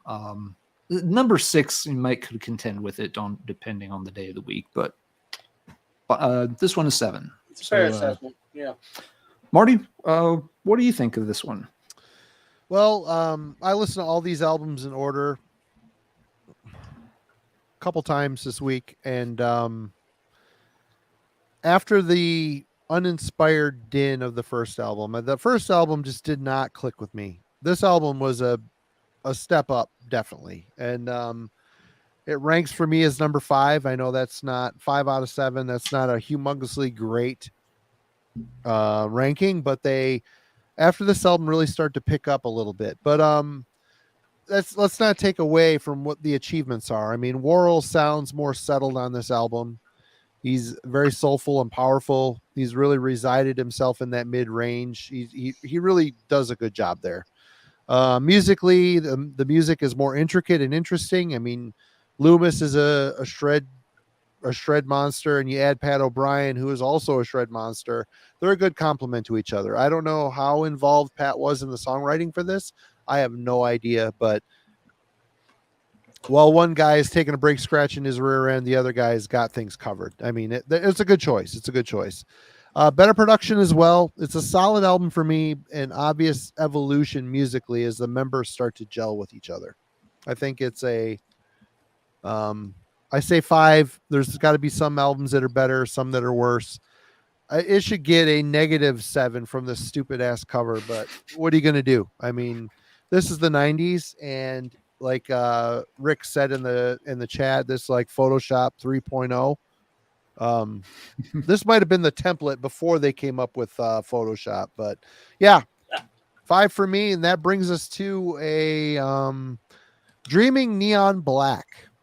So just I will show. Quick note, quick on the O'Brien Loomis writing things. According to Wikipedia, which it probably is in your liner notes on there. It might be yeah.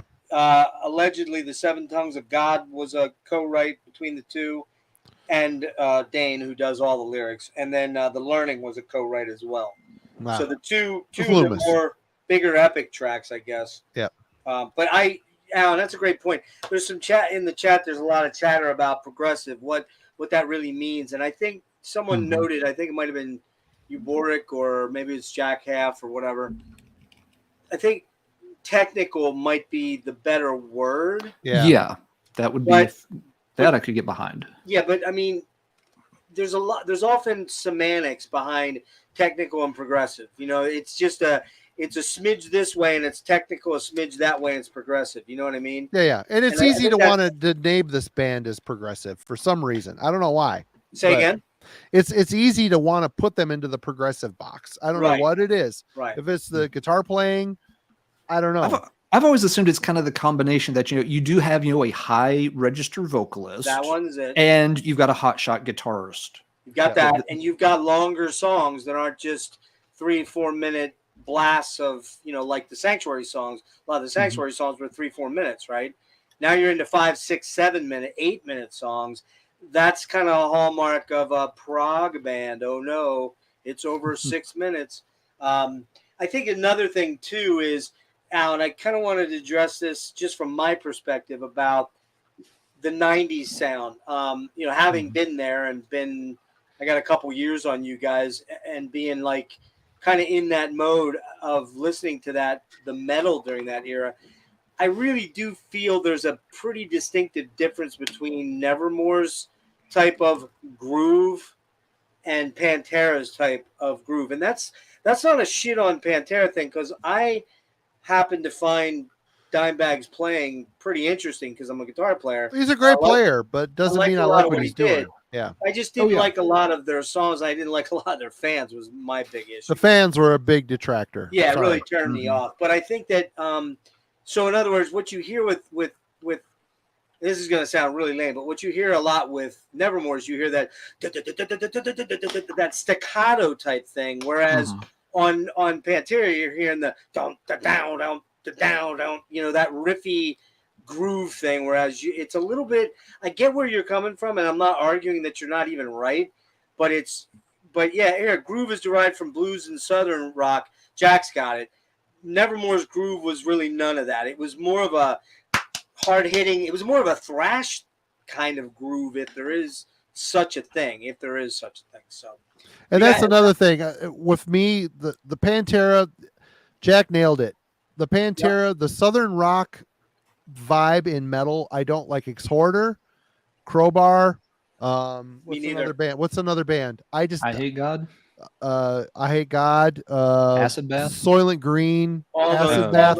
I just do not like the southern rock vibe in metal. I don't like it. I don't like any of those bands. Do you like Down at all? I'm not a Down. I could give a shit about Down. Okay.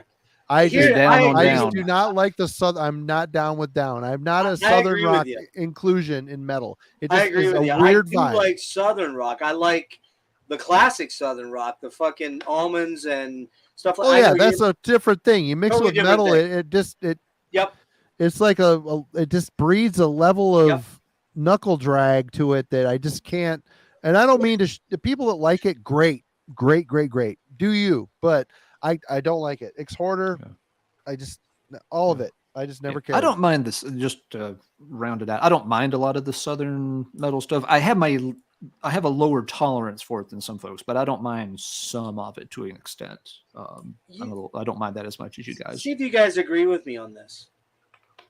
I kind of think that Nevermore was kind of a, how do I want to put this? It was kind of a take on the gent thing, only not gent. Does that make I don't like Jen either, to be completely honest. I get that, but what I'm getting at is if you listen to a riff like Bleed, that it's impressive. Nevermore kind of did that, only a lot more tunefully and a lot more in a song context, as opposed not as fast or frantic. Just not as constantly droning and just down. You know, I mean, I don't know. Maybe that's a weird way of putting it. I don't know. That's how I've always thought of the Nevermore groove. It's more like a quasi Meshuggah vibe, but a lot more technically proficient. That's not to say that the guys can't play in Meshuggah. They're great players. They just, syncopation. There you go. Rather than swing. There you go. Yep. Exactly. That nailed it right there. Perfectly. Couldn't have said any better. All right. So we're into Dreaming Neon Black, January 99. And everybody, thank you for getting me to why I don't like Pantera so much, because it's the southern rock thing. And it spans across, like COC. I liked them when they were punk. I liked them when they were crossover. As soon as they went southern rock, metal, It's garbage to me. But anyway, go ahead, Geoff. Stuck up Yankee bastard. Yeah, and Wayne, Yeah. I hear you. I hear you about Nevermore having guitar solos. Frederick Thornendal is actually a really good fucking Holdsworth player, but He's great. They're their own weird little fucking corner of music that, sadly, the only Jen I ever want to hear is Meshuggah. I never want to hear other Jen. No interest in it. I'm not interested. I want to listen to music. It's like the whole Portal. We talked about this at the album club. Portal, I'm impressed by the improvisation feel of it, the technicality of it, the aesthetic. I don't want to listen to it because it doesn't appeal to me. It's not musical enough to hold on to. I don't want to be attacked. In my off time listening to music for fun, that's not fun music to me. It's not fun. Gent falls into that. It's like, I get it. Syncopation, odd time signatures, fucked up riffs, fine, but it's just not fun to listen to. Anyway, there was a time I was definitely a Meshuggah dude, but it's kind of past me now. I don't find that I want to go back to it often, and if I do, I tend to go back to Destroy, Erase, Improve, which is more like a thrash album in a weird way, and also thrash elements. The Nun album, which is kind of experimental and weird. So yeah, we'll get off of Meshuggah. Next Dreaming time I Neon come Black. on, though, we're doing a Meshuggah deep dive. Just saying. We're right on. Yeah, right. But anyway, get back to Dreaming Neon Black. So you got Pat O'Brien leaves. Yeah, and I'll show you mine here. Yeah, I think yours has this cover on it, doesn't it? It's got it's the gold edition, which I want to thank someone specifically for. This was a gift from my BFF, Rick, Dreadful Rick, who sent this to me. And look, guys, it's gold. What does that even mean? What does that even mean? I have no clue, but I will show you this. I hate the fact that they put that border around the cover too. That drives me nuts. It's got a Nevermore trading card, dudes. Dude, yeah. I'll trade you 2 Snorlaxes for that. Fuck no, man. No way, dude. No way, dude. Not happening, dude. So anyway, Pikachu and a Snorlax. It's the limited edition gold disc, authentic, officially licensed, dynamic digital remaster, expanded booklet, foil stamp collector card, sound investment for future value. They don't tell you how many they made of these, though. They don't tell you that part. So limited to 20 million copies. Yeah, I was just gonna say probably at least 10,000 or more. Anyways, so yeah, Pat O'Brien leaves, and enter one Tim Calvert of one of my other favorite bands of all time, that being Forbidden. Forbidden had kind of gone on a hiatus. Craig LeCicero, who we did not mention as one of my big interviews. Yep, he did an awesome interview with Craig LeCicero. Got to go check that interview out with Craig LeCicero because it's killer. It's long, though, 3.5 hours. We talk about all these albums, and we talk about Calvert leaving and them, unfortunately, never coming together after that happened. Tim was pretty upset with Craig when Craig wanted to kill Forbidden. But in the interim, Tim ends up in the Nevermore. And man, you can tell, at least I can tell, because Tim wrote a lot of the really haunting type of stuff help me out. God damn it. I'm such a Forbidden fan. I can't remember the second album. Twisted into Form. Twisted into Form. Thank you. Yeah. And on Distortion, he was very instrumental. I've never heard Greener Distortion. I gotta tell you, they're better than you'd think. I always heard they were bad, so I never investigated. No, not now. Green has a distinctive groove vibe to it, but it's dark, menacing, weird. It's pretty fucking good, man. It's really good. Distortion, much better, man. The playing of the drums by Steve. Sorry, I got a hair in my mouth. Steve Jacobs, I think it was his name. Killer fucking drummer. Oh my god, so good. Anyway. This album is a concept piece, and it's about a girlfriend, ex-fiance. I never quite got the definitive answer on that. Someone very close to Warrell, a girl he dated that ended up marrying some dude, running off with the dude, marrying this dude, going off to Florida to one of these religious commune type retreats. There's talk that maybe drugs were involved, but it sounds like it was more like they were just thumbing it down to Florida. They got involved with some strange people down there. She just never came home one year, and this was like in the late 80s, I guess. And they ended up finding, her name was Patricia Candace Walsh. And again, she was involved in this religious cult of sorts, and one day disappeared, never returned. Her remains were found in Utah in 1990. Her husband that she had just married, sort of on the whim, his remains were found, I believe, in Arkansas. And they did arrest the guy ultimately, and I didn't write his name down, but they did find a kind of a highway serial killer that picked him up and killed him. So, James, are you gonna let go of that, man? I accidentally blocked you one time, and I'll never live it down. Is that the deal? It's not my show, anyways, dude. But we'll cover that then. So, Ophidian is kind of the intro sound. That's what this whole album is about. Is Worrell's narrative about this cycle of songs that involves this this woman that he was involved with that disappeared, and then they found out she was killed. Ophidian's kind of an intro sound effect, man. Beyond Within. Oh my fucking God, this song. Hard pressed to say this isn't my favorite Nevermore song. It is just so driving, intense, so fucking heavy, man. The riffs are molten and pummeling. The drumming's insane. Dane sounds amazing on it. And that, that part where he's, welcome to the fog, beyond within. I won't try to go higher than that. But Are you getting this, China? Are you getting this, China? Yeah, you got this? I'm sorry, Marty. I know I need to keep it in check. Yeah. I know it's going to be a rough. You may not make it to the end of the stream. Edgelord, edging. Oh my gosh. Anyway. So man, Beyond Within, just a fucking monster song. The next song, Death of Passion, again, killer fucking riffs, memorable vocal hooks. I feel so hollow. I told you I'd sing a little bit. I'm got one more for you yet. Searing leads, just killer, man. I Am the Dog. The guitars on this album. The guitars on this album, man, holy fucking shit. They're just savage sounding to me, man. I hadn't listened to this in a while. And in case you didn't know, I'm just going to break the spell right now. Number one, all the way, 100%, my favorite album by them. And it's, while the number two is close, it's not as close as I thought it was, to be honest with you. The Death of Passion, man, just so fucking good. I'm the Dog.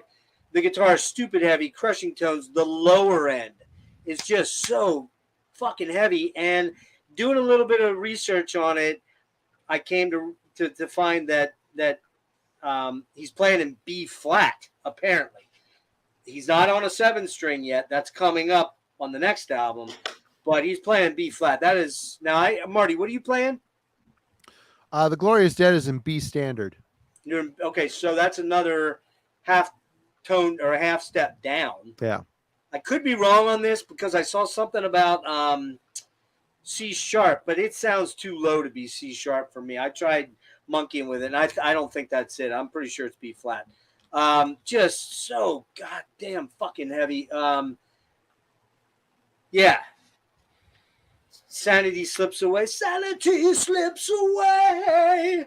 Ah, so good. And then we get to the monster title track, man. The acoustic guitars are so gorgeous on this thing. And it's just, he's singing this lilting, almost serene, like sort of vocal style he's using, and where it's beautiful. His voice sounds amazing. And then he gets to that chorus, man. Meet me in the dreamtime water drown. Should I keep going? You want to hear more, Marty? I'm good. If you fade into an Old Man River, we're just ending the stream. I'm just going to say it right now. How's the loins feeling right about now? I'm just curious. Engorged penis purple. Right, I'll just give you the final line. And wash away the innocence and fear. There you go. That's all I got in me. I'm done. I'm serious. I'm done. That's it. Deconstruction, brooding, doomy, atmospheric. Intro, Dane's vocals, razor sharp, venomous, portentous, chugging riffery that spits hatred and ugliness. I love that song. Little Spanish acoustic solo in there. Fault of the Flesh, stabbing, groaning monster, Loomis riffs, angular, dissonant, pummeling, killer track. Lotus Eaters, I think my boy, no, Brian loves Poison God Machine. Lotus Eaters, moody ballad, crushing melodically, intensely heavy, chorus, great vocals, just emotionally gripping. The lyrics on this album, so freaking good, man, so damn good. Poison God Machine, slamming, thrashy riffs, probably the most slamming up-tempo song on the album. Killer insane solos on here. All Play Dead, another banger. Cenotaph, very haunting track. Proggy, multi-layered with the beautiful female vocals. I don't know her name. I'll have to look it up when we jump off, unless you want to look that up in your liner notes there, Marty. But just so beautiful, that song. Which one? No More Will. Kind of a mixture of... What am I looking for? What's the girl's name that sang on the two songs on here? Dreaming Neon Black and... Christine Rhodes. What is it? Christine Rhodes. Yeah, I don't know of her from anything else. I'm sure she was a local. Checking to see if they. Yeah, Jack says Cenotaph is Sisters of Mercy. Totally, it's very, very gothy sounding, and this album has a real gothy vibe to it, even though it's just slamming heavy. So Pearl World, Dane. Real quick on the last track, Forever. It's a mellow end on a melancholy note, or is it? Per Worldane, the album was basically done, and Jim came to him with a bass riff that he was working on, and he said, "Can we use this anywhere?" They were getting ready to mix, and Dane wrote the lyrics for Forever as the closing number. Went to Neil Kernan and said, "Man, we got to put this on the album." And Neil's like, "We don't have the budget. I'm ready to mix. We don't have the time." No, and Dane was like, "Put it on the fucking album." That's in order. They did, and Neil Kernan came to him and said, "You were right. I was wrong." A lot of people complain about the production being muddy. I have a feeling Marty might speak to that a little bit. It's very MIDI. I won't deny that. It's a very MIDI production. And a lot of people talk about how punishing this is to their speakers. I guess my ears are just fried from years of amps and concerts and not protecting them. I don't hear that. I think the production on this album is fucking killer. I think it's some of the best guitar tone you're ever going to hear on any album ever. Massive drum sound, low end, probably Dane's best vocals that he's ever done. And, you know, a lot of people complain that it's 60 minutes, it's too long. Not me, man. This is a dark, mysterious... This is the era where people are writing music for CDs. Yeah, they were. You're right. Yeah. Exactly. Vinyl's dead. Tapes are dead. CDs rule the roost. Yep. People are filling up all 79 minutes. And the record companies want them to do that. They do. Want a 70-minute album. They're maximizing their investment with as much music as fucking possible. Yep. So a dark and mysterious sounding mystical album that reveals stuff to me every single time I listen to it. Man, I when I hadn't listened to this in a long time and I threw this in, and Marty, you hit me up and you're like, you hit me with your number one and said, "If you guys don't pick this, you're all stupid." I'm like, dude, I don't think it's gonna happen. I just don't see it happening. And it didn't happen. It was close. It was closer than I thought, but it didn't happen. This is a 15 out of 10. I fucking love this album. It's right up there with Awake and The Guardian. It's right up there. No. Yeah, yes it is. Yes it is. He went there. Yes it is. I went there, bitches. It is there. It is there. It's that fucking good. You're just saying random words and lacing them together. It makes nothing. Listen to your elders, sir. Listen to your elders. Oh, wow. Yeah, this is number one with a flaming cenotaph or something, right? So love this album. All right. Alan, your thoughts on Dreaming Neon Black? All right. So yeah, this one I paid no attention when it came out because I, had really been turned off by Politics of Ecstasy. Maybe someone played it for me or stuck it on the B side of a tape in a tape traded, but really didn't pay any attention to it at all at the time. So yeah, this was one I had to go back and, pay a lot of attention to in the past few weeks. Things I like about it. I think the riffing is better and less irritating to me personally than on the previous album. The style, the sound is better.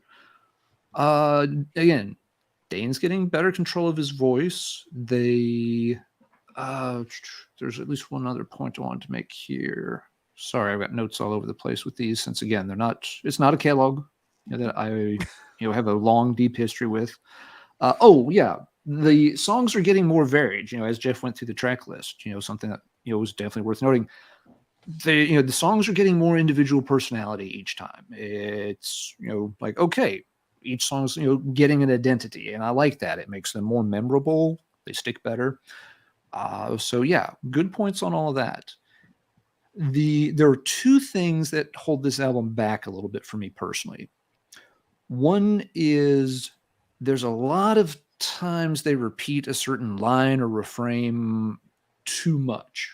And part of that ties into the song length that Geoff just mentioned. They are going for longer song lengths. And that means they have to go back and say, "I'll play dead" a few extra times. And they have to go back and say, "I feel so hollow" a few extra times. It's just enough that by the end of the song, I'm just like, let's just make it end. You've said it enough. It makes it feel a little bit repetitive. And they do that in several places. The other thing that I have issues with on this album is exactly what Geoff said towards the end, that the songs often have this, kind of driving aggression to them. But at the same time, it's got almost the rest of the music, particularly in the vocals, it's got this more gothy kind of delivery. And my brain has trouble putting those two together because, the riffs, the solos, the drums are making me want to, pump my fist and bang my head. But then the other parts of the song are making me want to kind of sigh and sit back and take a sip of my red wine because life is hard and I'm bitter about things. And it's a weird combination. Mixed signals. Exactly. It's like goth thrash. I don't know how that works. This is where, and it's something that, at this point, Dane has very good control over his vocals. We don't have, the problems, from back on the self-titled anymore. But here I feel like there's times that he's not using his voice to convey the same emotion that the music's trying to convey. That, he's sounding sad and the music's sounding angry. Or he's sounding forceful and the music's trying to expand a little bit. It doesn't happen all the time, but here and there, I just feel like he's like, dude, I don't think that's how you're supposed to be singing that section. And it's something I've noticed people comment on going through, reviews and stuff, of the Nevermore albums too, that again, a lot of folks are just like, why the hell is he singing that way on a song that's supposed, when you look at the lyrics and you listen to the music, it's telling you have this reaction, convey this feeling. And Dane doesn't always nail that. So there's this disconnect there that, like you said, Marty, mixed signals that kind of get me a bit confused. What am I supposed to do here? Cry and mosh at the same time? Why not? It's 2023. We're all in touch with our emotions or whatever, I guess. But again, it just doesn't, it leaves me scratching my head. It's not that I hate it. It's not that I think it's terrible. But I'm just sitting there kind of thinking, I'm not quite sure what to do with this sometimes. But, still, I think it's, a big step up from the previous album. I think, the songs are developing and maturing nicely. I think the album, for me, as I kind of go through the album, it kind of, builds up. It gets off, the first couple of songs are okay, but then kind of each song's like, okay, I like these a little bit more. At the end of the album, like, yeah, these are even better. I ended up ranking it 4th in the catalog, and Blasphemy. I'm giving it a grade of somewhere like, again, that B- C+ range, which is, folks are going to notice that's where I'm putting a lot of things. So it's, probably like, in that roughly, 7 out of 10. I don't have a long enough history. Maybe if it's a kind of album that I'd play, on and off for 5 years, it could go way up there. But as it is, there are some, hurdles that I'm running into that are going to keep me from really, fully embracing the album. But it's not a bad album at all. Definitely much, much better than Politics. Yeah. So, Marty, I want to pass it over to you. I need to go grab something to drink because I'm out. Sex Condor. Alan, were you saying that maybe perhaps that Warrell was kind of woke when he wrote this album, or? No, we don't say that. He's woke. He's in touch with his emotions, or no? Emo. He's emo. He's Yeah. emo. He's emo Dane. Emo Dane. Maybe Instead of but, Elmo, he's emo Dane. Elmo. Yeah, and his voice could work well for that too. He's got a voice that can pull that off. We've heard him pull off that kind of foreboding and ominous and sad leaning stuff before just fine. Yeah, But it's just sometimes it's hard for me to really grasp onto that when at the same time you've got Loomis and company just sitting there, like you said, Geoff, this album really rips in a lot of places, and then you have these kind of sad boy vocal deliveries. It's like, yeah, it's just a little mixed signal. But real quick, because I know you got to run. I'll be right back. The one thing to say about this, Zach said this World was very unabashed about talking about this being his absolute favorite album he'd ever done all through his career. And World was a huge fan of Sisters, Bauhaus, that goth stuff, Susie and the Banshees. He loved that shit. Yeah. I do too. I love that shit. Yeah, it's not in any way, shape, or form out of his wheelhouse for sure. No, it's not. And he did it very well too. He did. Yeah, I wish he would do the kind of quote unquote for shorthand. I won't call it the goth delivery. I wish he would do the goth delivery when the band is doing maybe a more atmospheric, moody kind of music. Right. I got you. And kind of get the two, and we'll see. There's lots of cases again later on where I think they get on the same page a bit better on some later albums. Cool. All right, Marty, go ahead. I'll be right back, guys. All right. I screwed up this week when I listened to this album twice. I played it on it was either on Spotify or YouTube Music. I don't know which one I did, but I had the CD. I should have just popped in the CD when I was available to, because what I heard on digital, it isn't as in your face as it should have been. It had a kind of a distant sound. I'm not saying it sounds bad. Everything can be heard. It just isn't is in your face. It could have been digital conversion. I don't know what it is, but Death of Passion, great riff work that hints at thrash influence. And the title track, it's one of those songs that plays, I listen to it 2 more times. It's just great. And it's like an anthem or a salute to the 90s. I mean, this album came out in 99. It's got the chorus is filled with that grunge groove. It's very emotive. It's funny. That song has got a very grungy chorus, and the bassist and Worrell didn't want the band to go Sanctuary to go grunge. They embraced it for this one song, and it worked out very well. It's very good. I mean, I don't hate grunge. I've always liked some bands in that style. It's heavy. It's like heavy hard rock. How can you not like it? But the album ranked as number 4 for me. I kind of had a hard time finding a place to put this one, to be honest. I think it's really good. I really, like I said, the title track is a standout for me. I love the emotion in that chorus. But yeah, there's better ones coming for me, and it's a great record. But we need to talk about Dead Heart in a Dead World. Do I have that one here? Yes, right here. Yeah, go ahead and show that one. I have this. I just don't have This is a promo sleeve again. Yeah, that's cool. Did that one come with like an insert too? Nope, just a CD. So they chinsed out by that time. They chinsed out. This looks. I don't know who did the art, but I'm assuming it's Travis Smith. It's got the that Travis one is Smith. a Travis 90, Smith. Yeah, 90% sure it's him. Yeah. that one. Oh no, I know that is. He was kind of on the payroll for Century Media during this time. Used him for everything. They used him the rest of the way out, I believe, right? Yeah. Most, if not all. Yeah, that's there might actually be not something true. at the end that's different. Yeah, they this godlet is Hugh Syme, which is Russia's guy.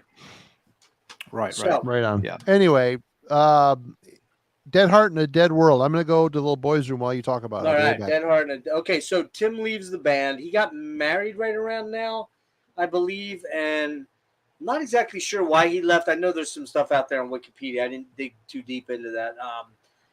They decided to simply have touring guitarists at this point and not bring in like a full-time member. So they had a number of different guys come in.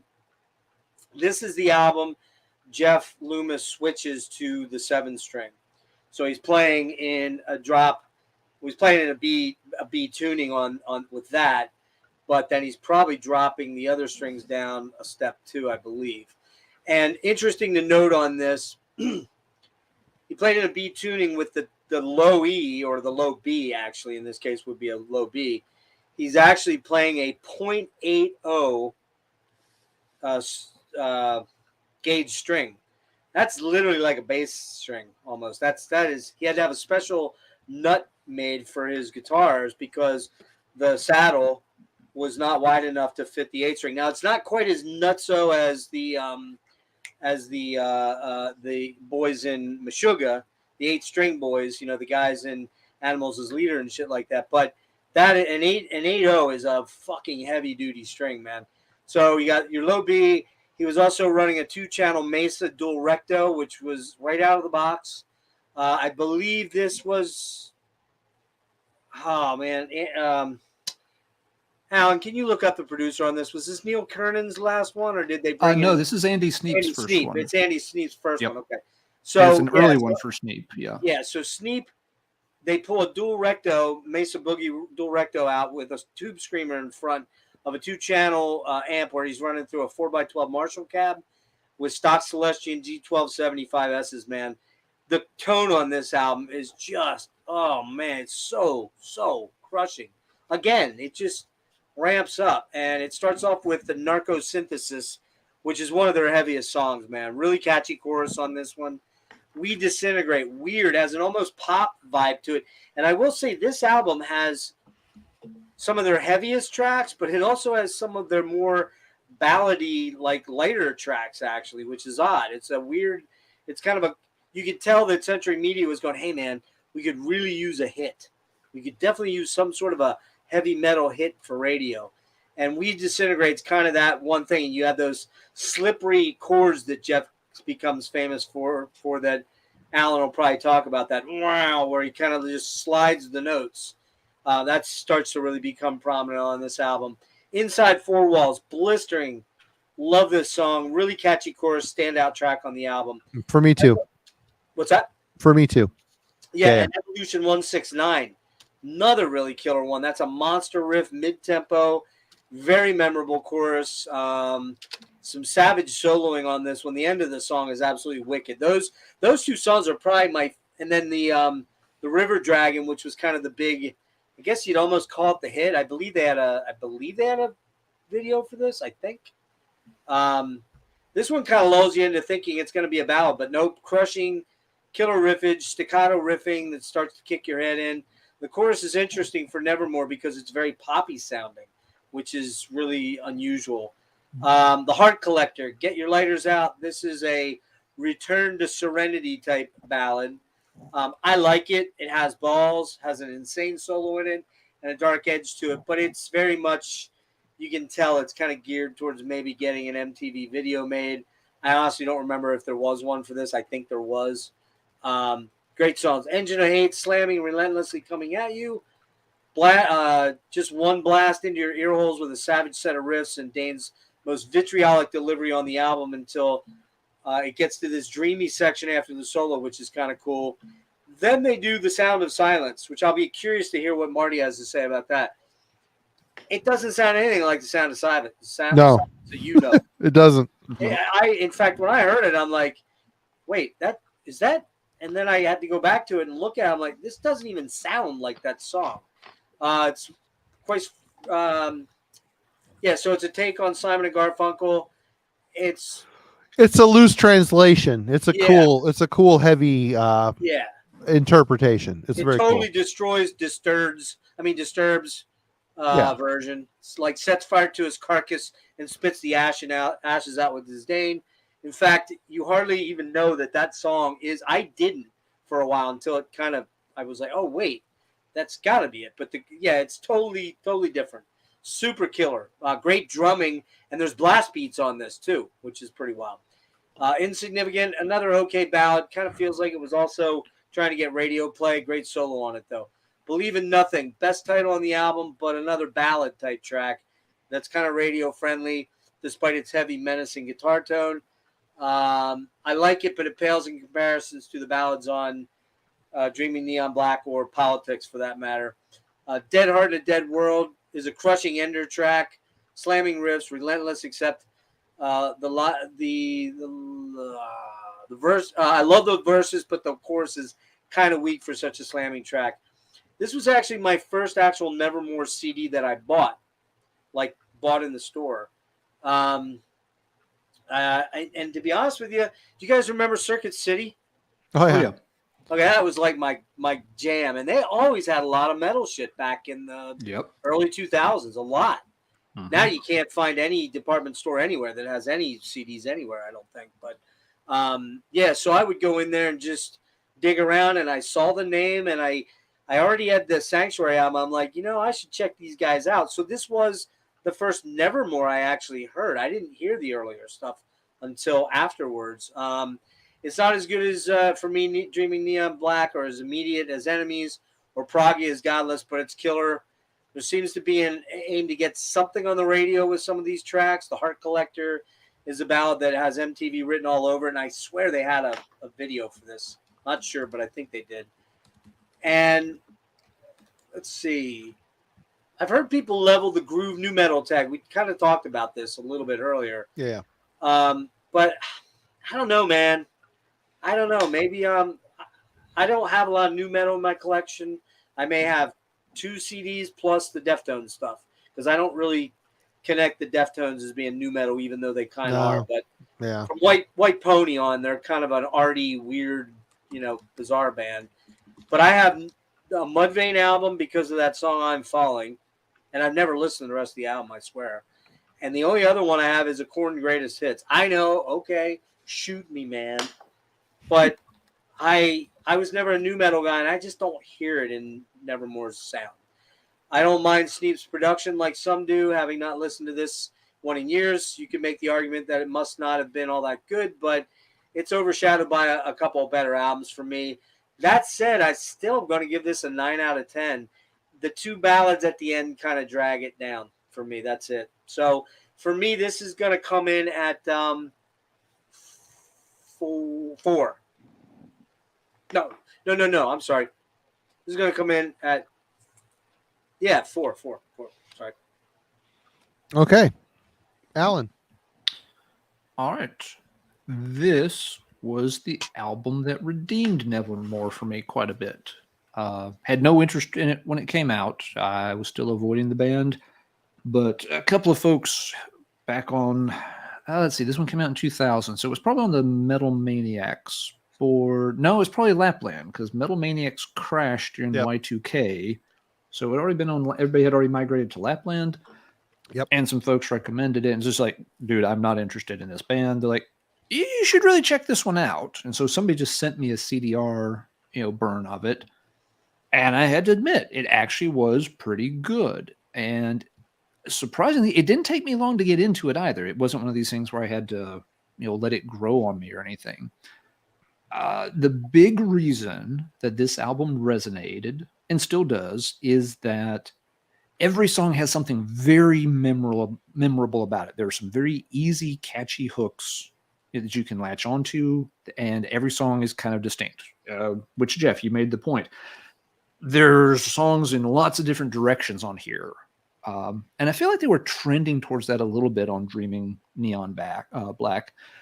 But yeah, this album definitely, every song's got its own identity. Things aren't just muddled together at all. And that made it very easy for me to, start to, pick up songs, latch onto songs.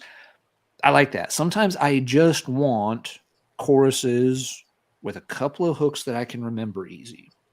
And this album gives you that in spades. So, looking through the track list. Yeah, River Dragon, was always the track I liked the most, but lots of others are quite good. Heart Collector is great. I like Believing Nothing.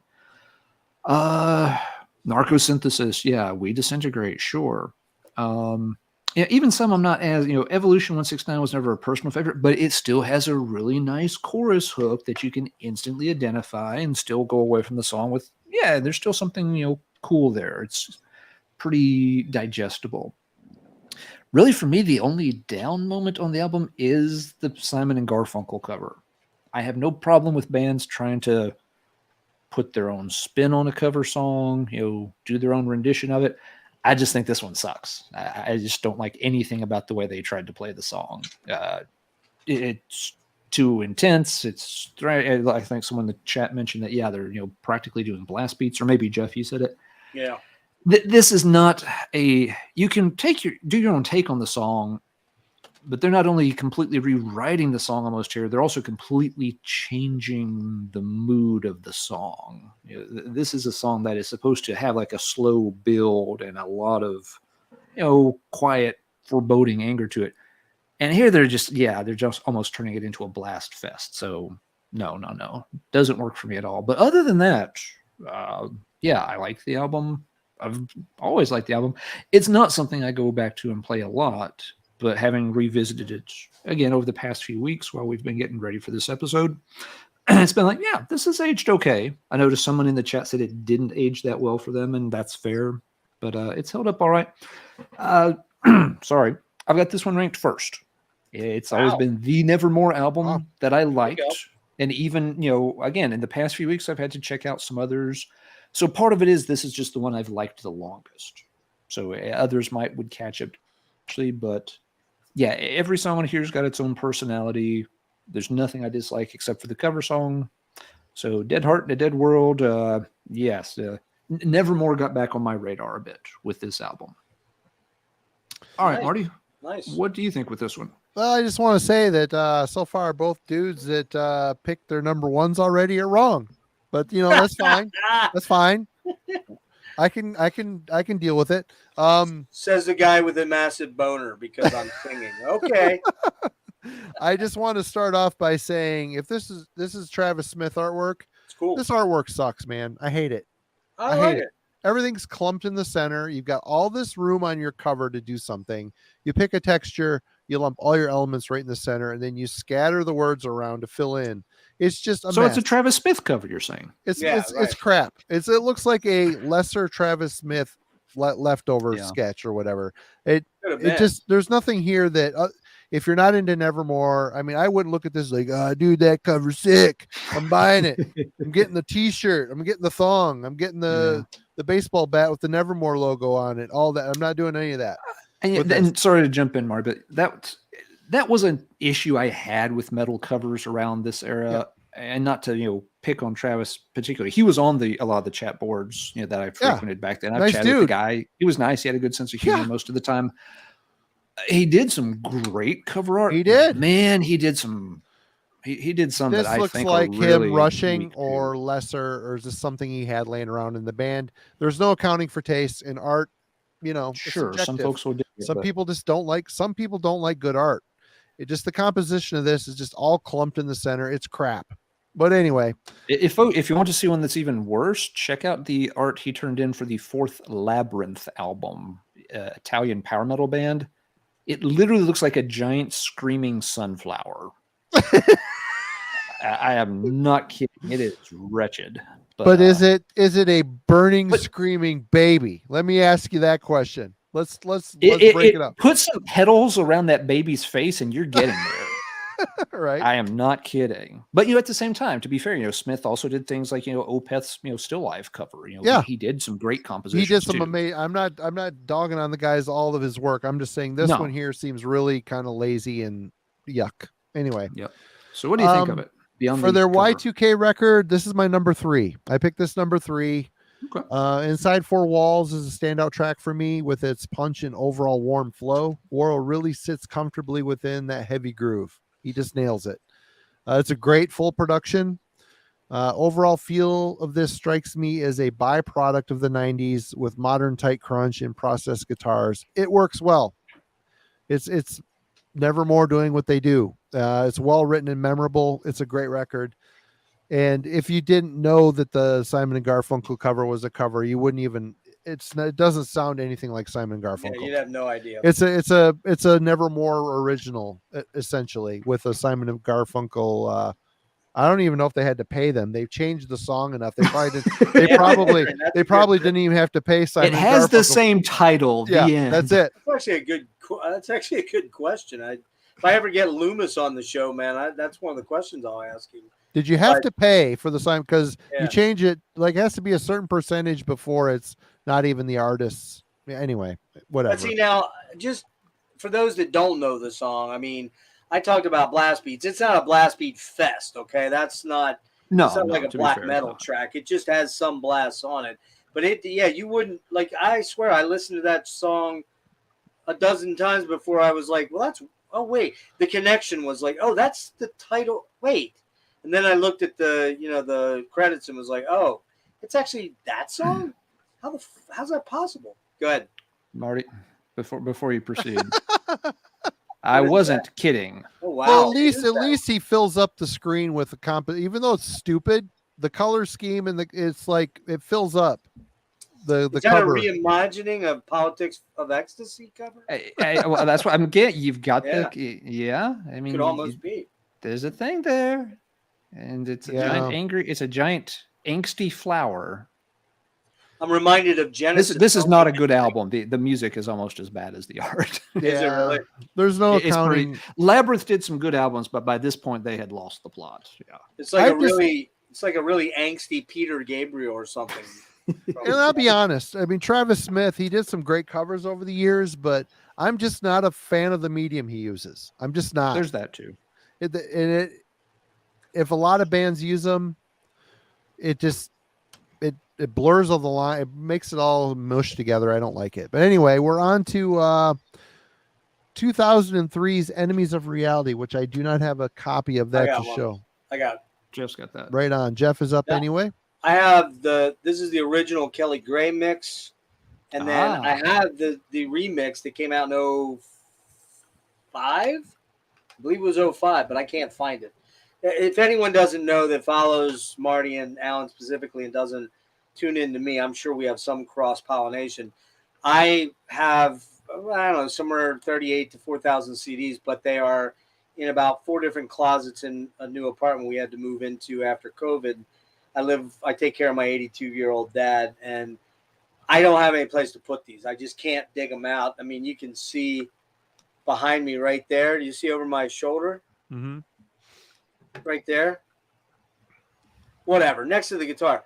That's about 100 CDs just sitting there for projects I've got coming up, and they're all over the place on the ground here. And if I pulled everything out, you wouldn't be able to walk around the apartment. So it's hard for me to sometimes find shit, and I did a very bad job of packing when we moved and couldn't find didn't put stuff together. But long story short here on this album. Now, the deal with this album is that it was done. They were in, I believe, contract negotiations with Century Media, and Century Media wanted them to re-sign with them because they had a pretty marketable commodity here that was selling relatively well and touring relatively well. And the guys didn't really want to do that. They wanted to see what they had other labels that were interested in them. And so the way that Century Media kind of dicked them over was they pulled the budget back, and they allegedly, I saw, don't know if this is 100% true, kind of blows my mind if it is, they only gave them about $20,000 to do this album. That just doesn't almost, and that's per Jeff Loomis. So I could be wrong, but I read that in an article, and if it's not the truth, I've seen that number too, Jeff. Yeah, that is insanely low. That's insanely low for this time period. Yeah. Apparently, part of it was they didn't want Andy Sneap for some reason to be involved again. I don't know what the deal was on that either. Probably didn't want to pay him. They want to pay him. That's what it was. It all boils down to money when it comes to big labels. So what they ended up doing was they had this Kelly Gray guy who was in Queensryche for a while, replaced Chris DeGarmo in Queensryche. And the funny story about him, and maybe you remember this, Alan, I don't know if you do, Marty, but Kelly Gray had a nickname. Do you remember what it was? Nope. His nickname in the Queensryche camp of fans was Oven Mitts because he couldn't play guitar for shit. I can play like that. That's my nickname too. Hey guys, you know who we need to be fine tuning the knobs in the studio for our album? The dude named Oven Mitts. True story. That's his nickname, Oven Mitts. In the one time you might have been better off going with Ernie C to produce your album.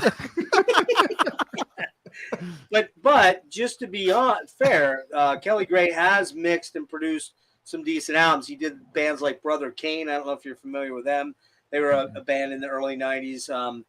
He did some other Seattle bands. I can't remember off the top of my head. For some reason, I'm thinking Mind Funk was one of them. Some of the Seattle shit, like My Sister's Machine, some of those bands. I could be wrong, but I'm pretty sure that those were names I remember seeing with him. Not a great guitar player. And that's coming from a guy who's a pretty good guitar player, but not a great guitar player. I could fucking smoke this guy any day of the week. And he's just that's why he's oven mitts. Why they pulled him in to replace a guy like DeGarmo, who was fucking amazing, I don't know.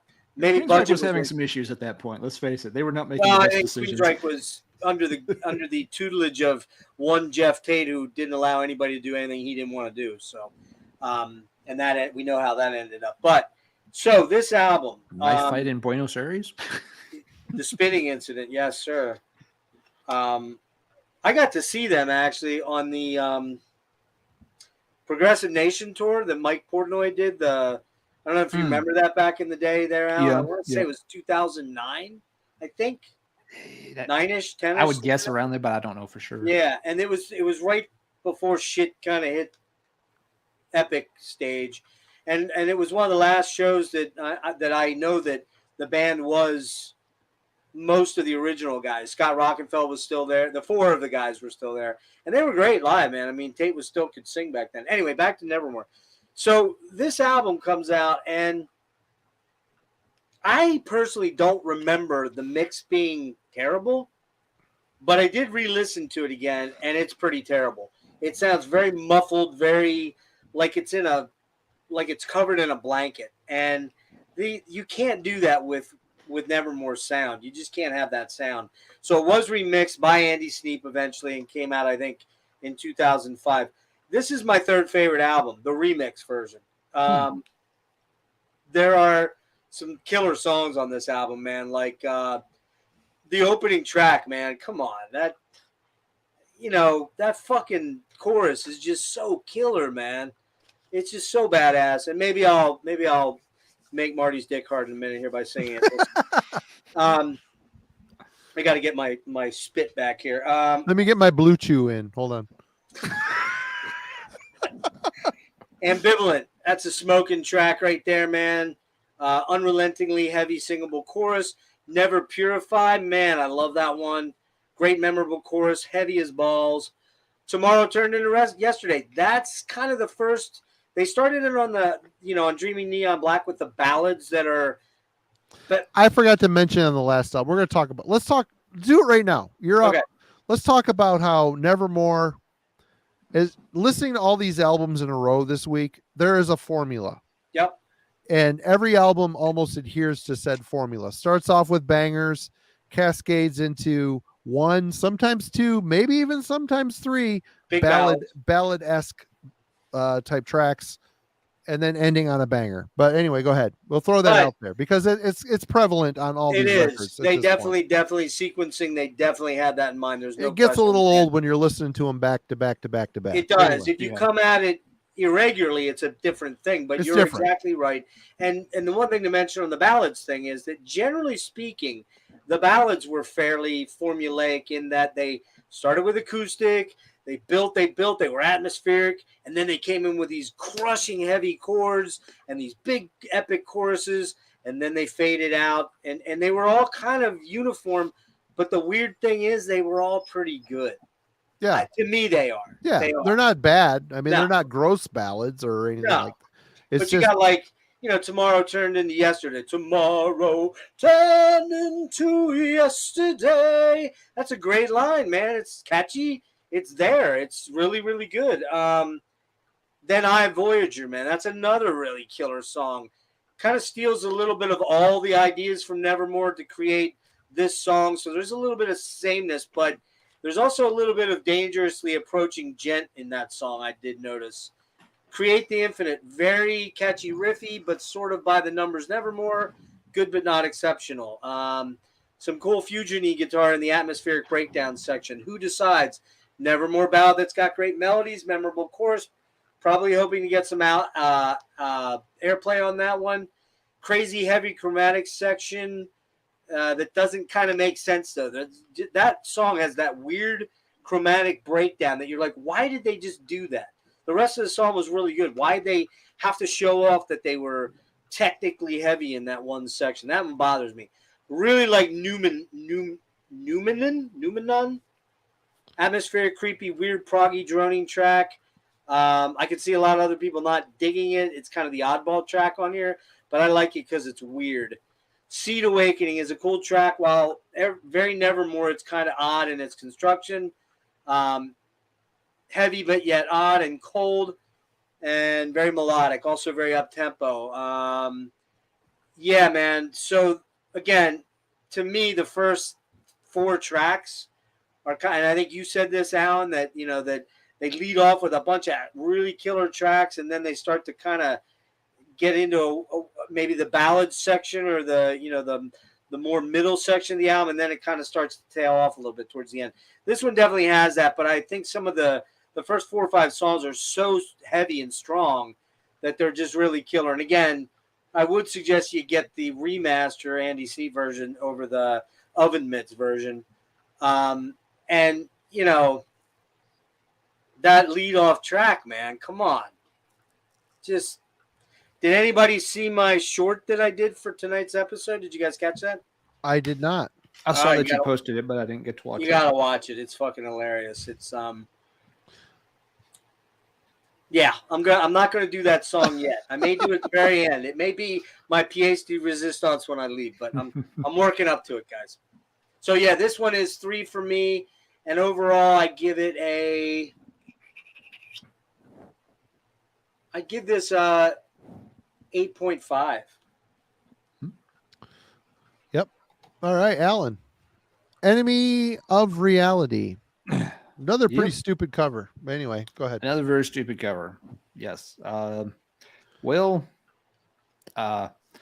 It sure ain't no Into the Mirror Black. That's I'm just gonna have to say it. Sorry, Geoff, but we got this one ranked a little bit different here. Oh, this album, Marty, I think you pegged it pretty well. There's definitely a formula developing on these albums. Yep. And on this album, it really does feel like here they're just kind of coasting. I hate to say coasting. That probably implies the wrong thing. It's not that they're not putting effort into it, but it really does feel like they've got that template and everything's going to go into the template. And as such, it sounds like a lot of stuff they've done. And there's no songs on here that I hated, but there was nothing on this one that grabbed me either. And now, to be fair, this is one I knew very little about. For whatever, even though I liked Dead Heart and A Dead World, I didn't pay any attention to this one when it came out. The production problems were well documented at the time. And by the time, 5 or so years later, when it had gotten remastered, I don't think I even registered that it had. So it's an album that never really got its chance. And listening to it now, and like you said, or like you also said too, Geoff, hearing it, while I'm listening to a lot of Nevermore over the past few weeks, it really all does just kind of run together, and you start feeling like this sounds a lot like the last album. I gotta say, kind of sounds a bit like the previous album. I don't mean to cut you off, Alan, but no, go ahead. I mean, if there's only 1 or 2 songwriters in a band, and you're a band that's been going at it for a long time, you have only so many tools in your shed. Mm-hmm. You've only got so many things in your songwriting catalog, and I can see how trying to follow up another album in a timely manner after touring, you try to go album release tour. You're going to have a lot of that. You're going to be coming at it from the same voice a lot, unless you start bringing new people in, have other songwriters enter it just happens. It's almost unfair to hold bands' hand to the flame over this, because it happens. It just happens. And especially Marty, like, let's take an example of Rush. You had 2 primary songwriters and Neil the lyricist, right? But they weren't locked into a genre. They could be, they were proto rock, they were blues heavy rock, they were prog, you know what I mean? They could they could say, well, we're going to sound like the Police on this album. And they did.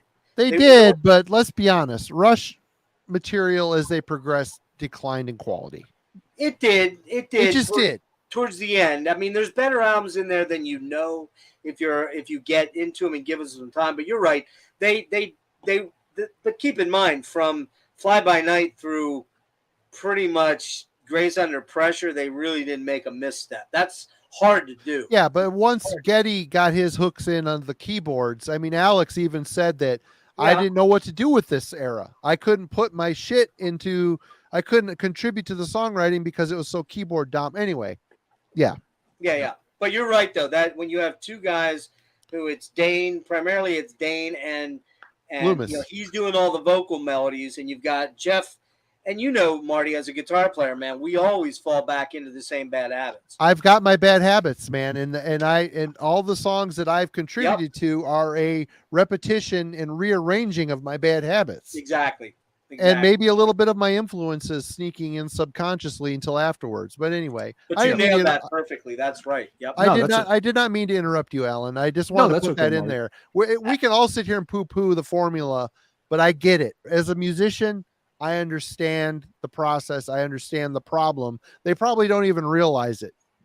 But anyway, go ahead. Might not, but the bottom line is for me that I haven't found much to latch onto with this album. Might just be because it's hard to pick things up with oven mitts. I'm not sure.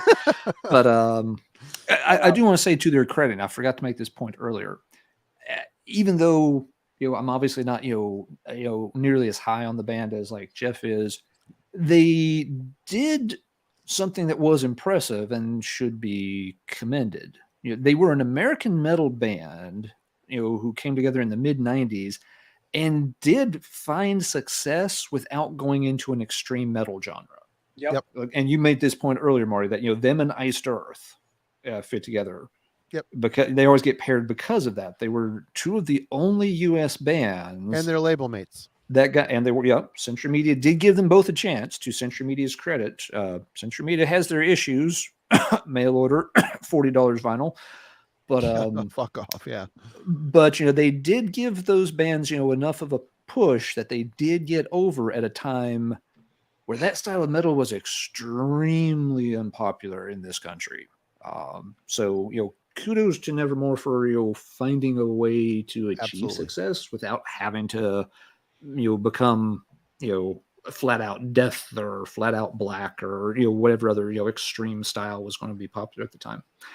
But yeah, bottom line, I have nothing else to say about this album except it sounds kind of like more of the same. As such, I can't rank it very high. I put it 6th, and I've got it in like maybe again that like 4.5, 5 range, where it's not doing anything terrible, but it hasn't done anything for me. But it's not an album that I've listened to very much. I missed it at the time and have only come back to it, in the past few weeks. So that one has to fall there. So Marty, what is your take on this one? All right. Well, I thought I had this as a promo, but I didn't. I couldn't find it, so I'm spinning this again pretty clearly for this week. And you look inside the notes, it's dedicated to the memory of Chuck Schuldiner. So you know what era we're in here, 203, 2003. Sorry, I've had a few White Claws. So dedicated to Chuck. Loomis's riffs writing shines on this album. Modern and innovative guitar work focusing on powerful motion and empowered by technical flair and inspiring solos. Worrell always finds a soulful pocket with his mighty croon. The title track crushes and perfect mission statement for the album. Ambivalent, awkward track feel disjointed with stops in it, but I like it because of that. Great record for me. It was a number 2. I was surprised. Damn, it ranked kind of high for me. But I like the production, the heaviness of it. Whichever one I listened to online, it sounded good to me. Good songwriting, great guitar work. Again, the formula is to be noted. We already discussed that, and going forward, it's kind of the deal with Nevermore. It's just you're not going to evade it.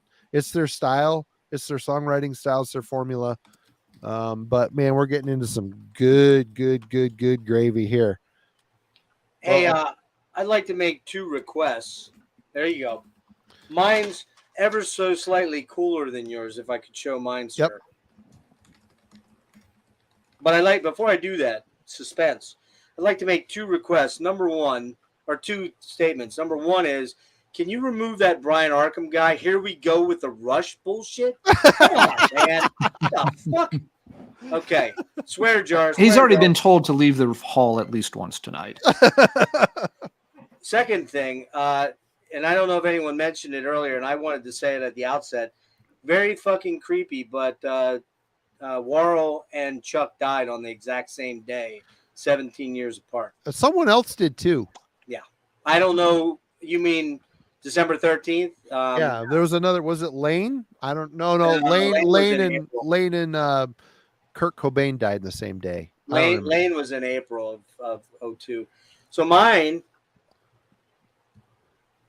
Man, I don't like writing all over my shit. I'm not a fan of autographs. I don't like writing on my shit. Well, I met. But the that's guy. cool. That is cool. I met the guys, and I'll talk at this tour. It was the first time I saw them. I saw them 3 times on this tour because they opened for Opeth, and I saw them in Philly, Baltimore, and DC, I believe, and got to hang out with them after the Philly show. Steve Smythe was super duper cool, and what was really crazy about that was literally right after this tour ended, he had to have a kidney transplant because he had major, I think it was something to do with diabetes or something, and he was like on a transplant list. That's how bad things were for him. Super nice guy. I remember Jim being pretty drunk and Warrell being fairly drunk, but Warrell was really, really nice. I walked over to him. He was with these 2 gothy chicks, right? That were probably, I don't know, Warrell was probably, I was probably like 38, 39-ish, maybe 40, because that was 06, so I'd have been 40. Warrell's, I think, about mid-40s. I think he's 44, 45 at this point, and he's talking to these 2 chicks that probably weren't more than 20, I'm guessing, if that. And I'm like, hey, man, I'm like, hey, excuse me, man, like, hey, great, fist bump, great show, dude. You were awesome, man. We're not worthy, doing that kind of shit. And he's very, very cool, and he signed my my geeky goober fanboy jacket here, but. And then I'm trying to remember. Oh, Loomis was very cool too, but you could tell, man, they were all pretty drunk. Like already after the show, they were probably drinking before the show and after, and that's gonna come up here towards the end about why they ended up splitting up in 11. Yeah, this album, man. So Marty hits me up night before last or yesterday, I think it was, and he's like, if you guys don't pick Godless Endeavor, you guys are stupid as dumb shit. And I'm like, oh, I haven't gotten there yet. I have to re-listen to that one. That was yesterday because I listened to it twice. Gotta admit, I forgot how fucking killer this album is. Killer. It's her best. And so to speak to that point that Alan and Marty both made about there being a formula, yeah, there is, but they really got it right on this album mostly, man. It's really, really good. It is really, really good. It starts out with Final Product, Born. Born. Which is just great slamming, crushing heavy. Final Product, another monster banger of a track. Great building verses that end in that killer chorus. Let's see how I'm trying to remember the exact words. I wish I knew, but it's like I can't remember all this stuff. Anyways, that one there is really killer. And then, man, My Acid Words. Oh shit, that song is badass. Very technical, very thrashy, but a crazy rhythmic sort of proggy thing. Still melodically gripping. One of my faves on the album. Insane solos on that song, man. Just crazy. And then you got Bittersweet Feast.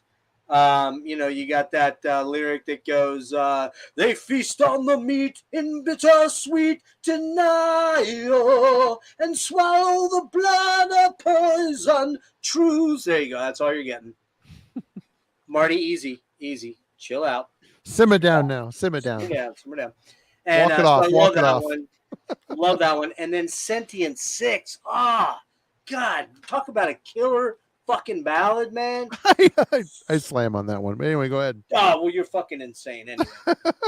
You and your boner are nuts. Anyways, yeah, I love fucking Sentient 6. Medicated Nation, another mind blower track, but probably my least favorite on of the ones that far. Holocaust of Thought, a bass lead guitar interlude sort of thing. It's just a place for Loomis to shred out a little bit. Sell My Art for Stone, crawling, creepy, heavy ballad, crushing guitars mixed with atmospheric sections, another solid Nevermore ballad, if a bit sort of by the numbers. Gets a bit chaotic before the solo, even though I like that big droning detune riffs. The Psalm of Lydia, that's the one that he does all kind of crazy sweeps on it, but that one leaves me kind of cold. I don't love that song. A Future Uncertain, Thrasher with a good vocal hook, and then the final track, This Godless Endeavor. Epic closing track, almost 9 minutes. Starts with the acoustic and atmospheric, super crunchy bottom end, anthemic vibes, some insanely heavy riffs on this. Love that track, but gotta admit, it does tread some Nevermore tropes, I guess you call those things, where they're doing some of the things that you almost expect Nevermore to do. This one here is a 9.75, actually a 9.8, and it's my second favorite. And I would say it leads off with possibly the strongest 5 or 6 tracks other than Dreaming Neon Black, which is the clear number one, folks. Just saying. Anyway. It's a fucking killer album, man. Love it, love it, love it. And you know, the other thing, I mentioned it earlier, and I'll mention it again now because it's worth mentioning. Warrell's lyrics are just, Jack mentioned it here, they're just so fucking good, man. The guy just had a really cool way with words, generally speaking, for the most part. And man, you know, just fucking insane, man. Just so good. Sadly, that's kind of where things fall off a cliff for me mostly. We'll get to that in a minute, but I love this album, and I know someone's going to pick it as number one. Alan, your thoughts on this album? It's probably your number 7. Where have I got this one? Let's find out. No, I've already had number 7, and I've already had number 6. Yep. So no, it's not in the bottom 2. I've got it as 5th. We'll just start with that. Jesus, I've got it ranked as average. Hear me out. Nation. Well, Geoff, I agree exactly with what you said. It's following the formula. They are perfecting the formula. It's better than what they've done on the others, but it's still just following the formula. It's and this is, I think a good. There's an extent of it for sure. I will agree with you. We're listening. We've all been listening to a lot of Nevermore in a pretty short span of time. Yeah. And so I've gone through the catalog. I've gone back through it again. And by the time you get to this album, it's just like, yep, that's a Nevermore song. That's a Nevermore riff. That's Geoff Loomis shredding away. Yep, can't argue that. It's at this point, it's not that it's bad, but and this happens to lots of bands. Like you said, Marty, they get to a certain point where they're in their comfort zone. They do their thing. But after a couple albums, you feel like it gets a little bit in a rut. Not that it's bad, but they're just kind of start treading water a little bit. Well, Alan, can I ask you a question before you get deeper in? Real serious question. When we do these deep dives, that's one of the things that you end up having to do. You end up having to absorb a lot of material, all from the same band, all in a short window of time, right? Is there a band you can think of that you could listen to? Let's say we did Priest, a band we've heard a million times over. Now, granted, Priest didn't write the same song over and over, but is there a band you can think of that you'd be like, other than, say, King Crimson, which is all over the fucking map, every album, right? That you could say, well, I listened to every album inside of a week, and every album was very different. I mean, is there in metal I'm talking? There probably are. Some bands, kind of, moved along fairly well. It's not that every album was good. And some bands, maybe have shorter spurts. I've been others. Savage's catalog, changes relatively well from album to album, at least until you get to the last couple, is one off the top of my head. I mean, Death maybe, because they switched it up a lot after the first two albums. There was a lot of variation, but Death's albums tend to sound pretty different from each other. Jack makes the point about Maiden. He's right, man. If you listen to all the Maiden albums all condensed into 2 weeks, you'd be like, whew. Yeah, it sounds like Of course, I'll connect with the early Maiden because it's a nostalgia. But once Right. you get to a certain Yeah. point, there's a tipping point. When you get later in the when you get later, and it is, Marty's right too. It's with some of these with the bands with the longer careers that they hit it. Even Manila Road hits that point when you get into we did the 2000s Manila albums. Road dive, and I still listen to Manila Road. Motorhead, after that dive, I have not touched Motorhead since. There you go. Yeah. I have not. I've played both, but Manila Road. Once you get past like Atlantis Rising, some of those albums start just leveling off. It's not that they're bad albums, but they just start sounding kind of similar to each other. You know what the cure to that is, right? Mm. Listen to more Journey. I was afraid you were going to say Taylor Swift, and then we were just that too, but to end the stream. Journey would be a little easier. So do your thoughts. I apologize because I just was curious. Oh no, that's cool. Thoughts on that work? Yeah. No, but they are doing the same thing, but they are doing it better. One thing that I think Warrell in particular did better on this album. I mentioned on a couple of earlier albums there were times that felt like he was trying to do the goth woe is me vocals, but when the music was too intense, he doesn't do that as much here. Here where the music wants to be intense, Warrell's being intense, and where the music's trying to do something different, atmospheric, moody, dark, whatever. He's switching his vocals more into that mode. Point. So they definitely are synchronizing better in that regard. And that helps a lot of the songs out. Looking at the track list, there were a couple I would highlight. My Acid Words is pretty cool. I feel like that riff reminds me a lot of At the Gates. It was something like maybe the track Fear from Slaughter of the Soul. I wanted to sit down and play the two side by side, and I never got around to it. But I feel like it feels like a very At the Gates riff, but I mean, it works here. It just really struck me as, I know that. Sentient 6. Yeah, I also liked that one, Geoff. I thought that was put together kind of neat. See, Marty, suck it. Let's see. And then there was something later in the album.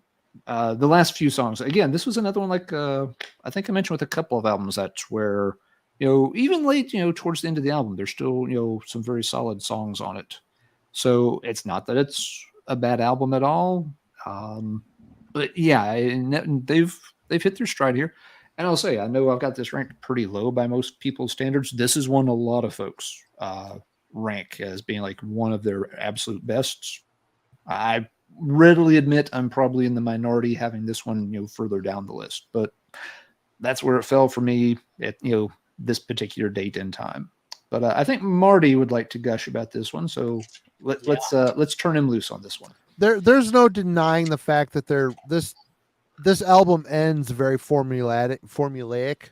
But the first half of this record, I mean, this album's my favorite.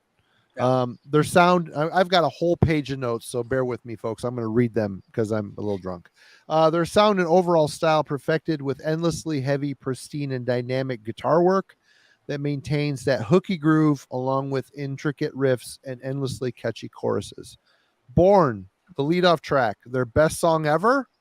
It might be. It's aggressive, and the chorus is an amazing moving payoff with arpeggiated notes beneath the vocal line. Great song. Awesome song. Best song on the album. They knew what they were doing. They picked that one. Final product continues with essential flow and power, with Warrell nailing every hook with his superior vocal harmonies. Loomis embraces moments of unique melodic dissonance with the chord/verse work on this one that hints at another musical evolution for the band. Amazing guitar work.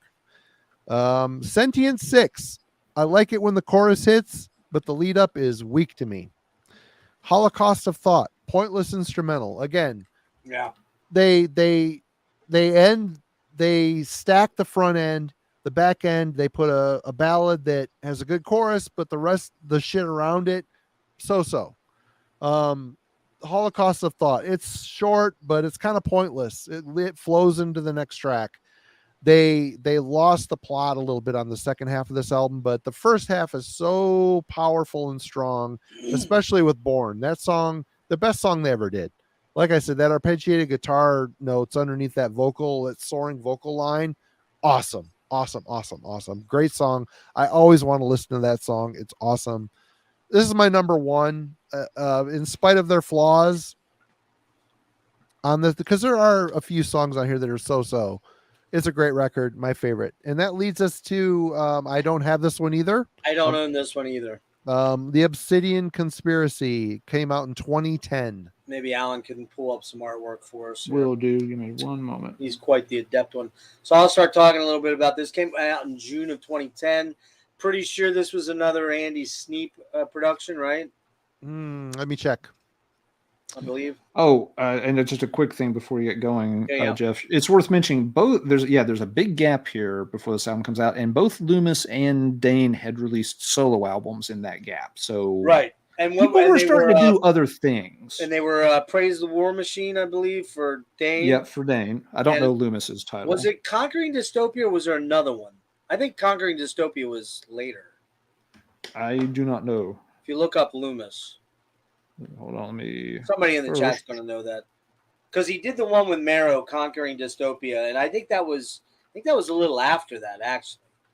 We've got the album art here. Pretty sure that's. Oh, by the way, we didn't mention on the last one. Peter Witchers. Peter Witchers is a producer.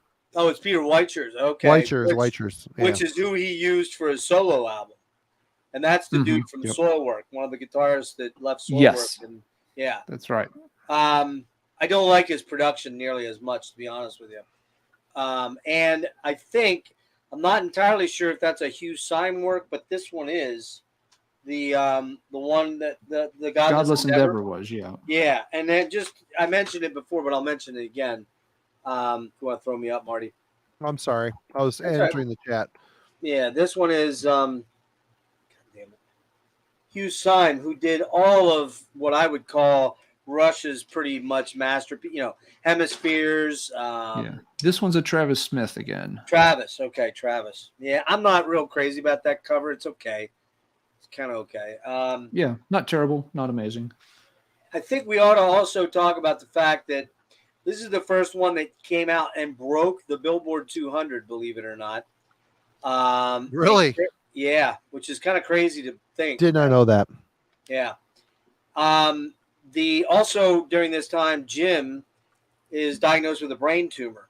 Oh shit! That was a benign one, I believe, but it was one that he had to have removed. And I believe when he had it removed, there was some recovery issues that were going to take some time. But there was also a lot of drinking that was going on. Like I said, I saw them in 2006, and there was a lot. They were toasty. Those guys, they were definitely all pretty toasty. And at this point in time, I think there was a lot of loggerheads between Loomis and Dane being the two main guys in the band who were the main, not only songwriters, but the main kind of driving forces of the band. And I think that Geoff was drinking a lot, and he didn't like the fact that the excesses of the road were starting to get out of hand for him. He'd been doing it for nearly 20 years, and he was just kind of shot.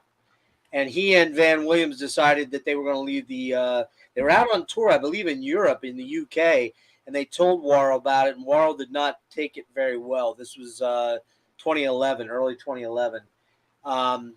But it was pretty clear that Warrell was not treating himself very good.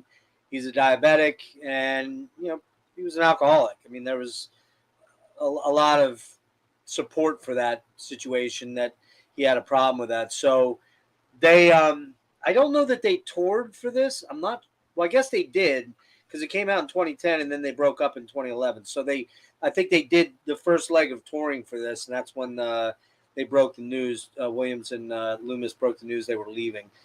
Termination Proclamation. Actually, it's a good, solid, thrashy, technical, up-tempo track that opens the album, and it's he actually does a little bit of the high-powered screams in this one that he hadn't been doing for quite a while. Yeah, I think he stored them up for this track for the most part.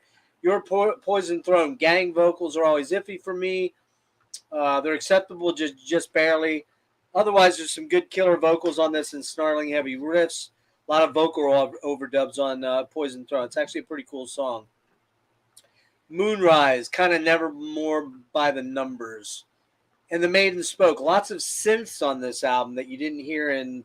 There was some on the last album, but not to this level. Otherwise, this one's kind of interesting because it's kind of a psychedelic sort of thing that they didn't really do very often, except maybe on a little bit of Dreaming Neon Black. And there's also some spoken word vocals in here. This is kind of a different sounding track for them. I think it's their most adventurous track they've done in a long time. I kind of like this one. Emptiness Obstructed, very Nevermore by the numbers. Probably looking for a hit.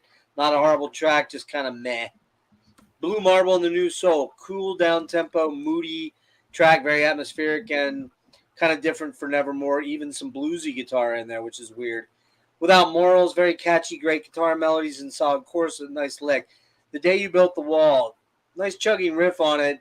Not a bad track, and the lyrics are kind of cool, but very predictable. She Comes in Colors, acoustic, moody track, not bad, but kind of lighter material for an arena. Lighter material, as in, pull your lighters out and, Yeah. A chick tune maybe. So it'll probably appeal to Marty a little bit. That didn't happen anyways. The Obsidian Conspiracy, solid closer, but after 15 hours of nothing but Sanctuary the last couple days, I was pretty tapped out. And actually what I found kind of interesting was the Crystal Ship cover of the Doors track, which I didn't mind. I like that song. Yeah, I kind of liked it too. And again, they always kind of did a unique take on their covers and picked unique covers. Mm-hmm. There's another cover on there too. Do you know what it is, Marty? Did you see that? Someone said Tea Party. That's it, Tea Party. Yeah, well, that's a very unique track. Nobody knows of them except for a goober like me. But yeah, I'm going to give this a 6 simply because I love Nevermore, and I don't think they make bad albums. But this is number. This is number. This is their 7th album. Yeah, I had Nevermore 6, Politics is 5. This is 6th album for me. So it just didn't do a whole lot for me. And frankly, when I heard they split up, I was kind of like, yeah, maybe they're out of ideas. And I think they kind of were to a degree. And I think that's why Geoff wanted to do his shred thing. I do kind of feel like Jeff's kind of wasted in the band that he's in right now with Arch Enemy. And I'm not an Arch Enemy fan. Not that I have anything against them. I've seen them a couple times. They're solid live. I like them better with Angela. It's a paycheck, I'm sure. Yeah, it's a good paycheck, I'm sure. They played giant festivals. Yep. I just don't find anything interesting about Arch Enemy's music. And nope. Jeff's an interesting player. You'd think he'd want to do something a little more challenging, in line with what he can do. And Amit's always writing that stuff. He's not. So he's not going to let loose the reins on that, I don't think. Nah. Like you said there, Marty. I mean, that's landing on your feet with a solid paycheck. Yep. Oh yeah. Yep. So yeah, that's all I got on the Nevermore catalog. All right, Alan, your thoughts on the Obsidian Conspiracy, 2010? Right. Yep. This one, we've been going through the catalog a lot and playing a lot of Nevermore. This one has a couple of changes to it that I actually think worked in the band's favor. I actually had this one ranked unusually high. I was expecting this, to just be, total burnout by this point. But this album actually works fairly well for me. The production is a bit different. It's not a huge plus or minus for me personally. The thing that's different, though, and apparently the producer, again, the guy from Soilwork, I forget his name, sorry. Peter Weicker. He apparently did have a hand in this. When you look at the running order of this album, the songs are noticeably shorter than is typical for Nevermore. You've got a lot more songs down in that, high 3-minute to just under 5-minute kind of range. And it reigns in the length of the album, thus ends up being only about 45 minutes. Yeah. For me personally, that was a plus. I felt there was, some of the things, again, that occasionally nag at me about this band with sometimes repeating things a little too often, or letting the songs get a little bit too much. You've heard these ideas before, and hearing them yet again for 6 more minutes isn't that appealing. But here, where they're forced to condense it down a little bit more, these tracks don't start to wear out their welcome. By the time the song's over, it's like, oh, okay, well, we're on to the next track. That's a good thing. So I like the fact that they did pull in the song links, and I know it was apparently, from reading stuff for the past couple of weeks, it was a bit controversial. Some people don't like that they did that. I think it worked to their advantage. I just like a lot of the songs. I think it was Zach in the comments a few minutes ago mentioned that, he felt like they kind of got back to the songwriting style and delivery from, Dead Heart and a Dead World. And I would kind of agree. A lot of these songs, even though I haven't heard this album a lot, the songs really start to differentiate themselves and stick with you a bit faster, especially once you get to, let's see, The Maiden Spoke, track 4. That one I did not care for. That's got the whole she died in 1617 and whatever. Oh yeah. It doesn't feel like it feels like an idea that did not work. After that, 5 through 10, I feel like they're really solid tracks. And She Comes in Colors is the standout. That out of especially the back half of their catalog, that was probably the song that stood out the most to me. I really like the way they put that one together. I thought that was a cover of another goth band song, because I think I'm thinking of She Comes in Parties, but it's kind of an interesting track. She's in Parties. Yep, the Bolshoi song. But it does kind of feel that way. But it's really good. The Day You Built the Wall. And again, now a song like that, they could start to do a few of the things. If that song were 2 minutes longer, I wouldn't like it nearly as much, because they would spend 2 more minutes repeating the whole "this is why I hate you" thing a few too many times. But here, because they keep it a little bit more reined in, it doesn't wear itself out so fast. At the end of the day, it's like, well, okay, this album, it's shorter, it's to the point, the songs, are not taking too long to get where they want to go. Just had a good set of quality songs, especially once you get past that Maiden Spoke thing. Now, that track I did not dig. So I know this will be laughable to some folks. I've got it ranked second. Wow. I gave it I still would probably rank it like in 7.5-ish, somewhere in there.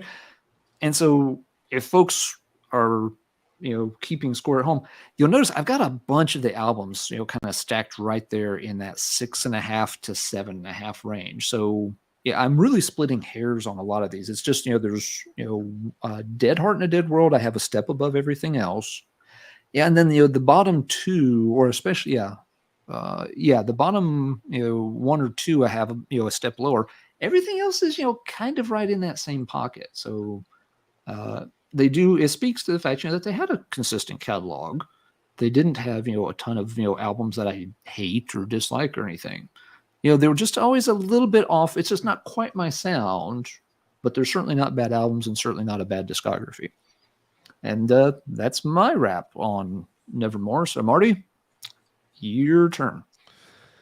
Well, this is my number 6 out of 7. That's not great. And it's not because it's a shit album. It really isn't. But it's the Doors cover. I'm just going to go through my notes here. Doors cover, good. I do enjoy that song by the Doors. I enjoy the Doors, but it's unnecessary in this album.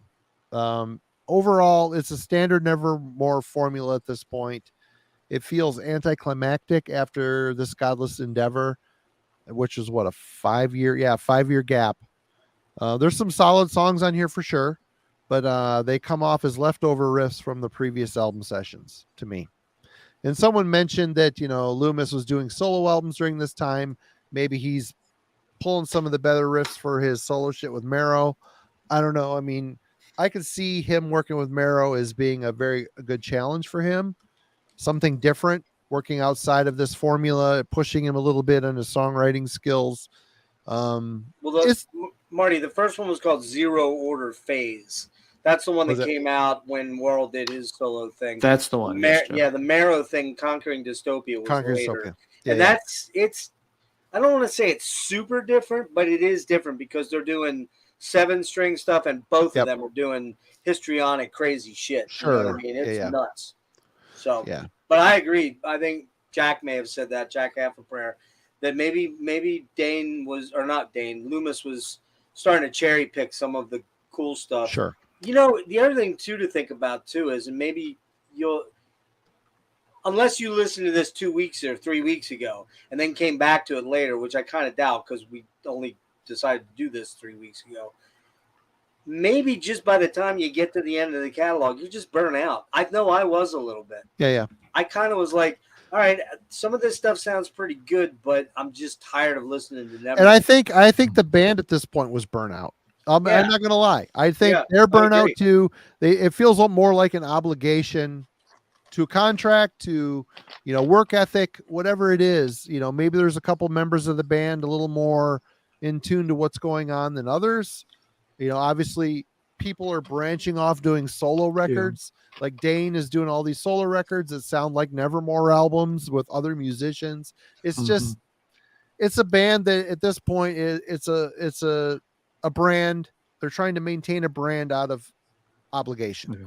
I think Geoff, was really on point with that when he said that, just Dane and Loomis are going in different directions. They want to do different things. Absolutely. Here. And that's pretty well documented, which also, it makes it impressive this album does hold together as well as it does, though, too, that it could have been a real mess of an album with the two main guys, going left and right, but it actually still does work as an album. Like, none of us, we've ranked it differently, but none of us are trashing it as a no. I don't hate it. It's just kind of at this point of the week, I'm done. I'm done with Nevermore. I'm done with Sanctuary. I'm done with World Dane. I'm done with awesome guitar playing. I'm gonna go back to my oven mitt fucking guitar playing on my own, like fucking snow mitts for fucking Northern Michigan. Raise the horns, Marty. Baby Shark. I think that I don't know if you guys knew it, but I saw an interview with Geoff today, actually, where it was really close. They almost came back together again in 2014. They were this close to making it happen, and I believe it was Worrell's overall health that precluded that from occurring. And I think Geoff had gotten pretty healthy and was kind of worried that getting Worrell back out on the road again was going to be a troubled situation. And as it turned out, who knows, maybe just him sitting at home for as long as he did was just as dangerous, because when you're alone and you're depressed and nobody's calling, or the record label's not calling, and you feel like the world forgot about you. You're used to being on the road. And maybe on the road people could have kept him more engaged and out of. But then again, you're on the road, man. You're eating shitty. You're traveling all the time. You're drinking. You're screwed either way almost. You might be screwed either way. If you're home alone, you probably tend to drink more by yourself. A lot of people tend to. And it's sad, because there are some really great interviews with Worrell out there that, man, they had me like feeling verklempt, like watching him, because the guy seemed like a genuinely good dude, really good dude, and very empathetic, very caring, very kind. There's an interview with him and Lenny in, I think, 2017, before he died, or maybe it was 15, and they're doing Sanctuary stuff, and they're over in, I believe, Germany or Denmark or wherever they're playing a festival, and there's a girl interviewing them, and they're talking about their pets, and you can just see Worrell's face light up when he talks about his new kitty cat, because he lost 2 cats and a dog all in the same year. He also, I don't know if people know this, but he lost his brother to cancer in 2013, I think, or something like that. I forget what the year was. He died of leukemia and had it really crushed him, because he never was able to reconnect with his brother. His parents died kind of relatively in the same frame of time. And,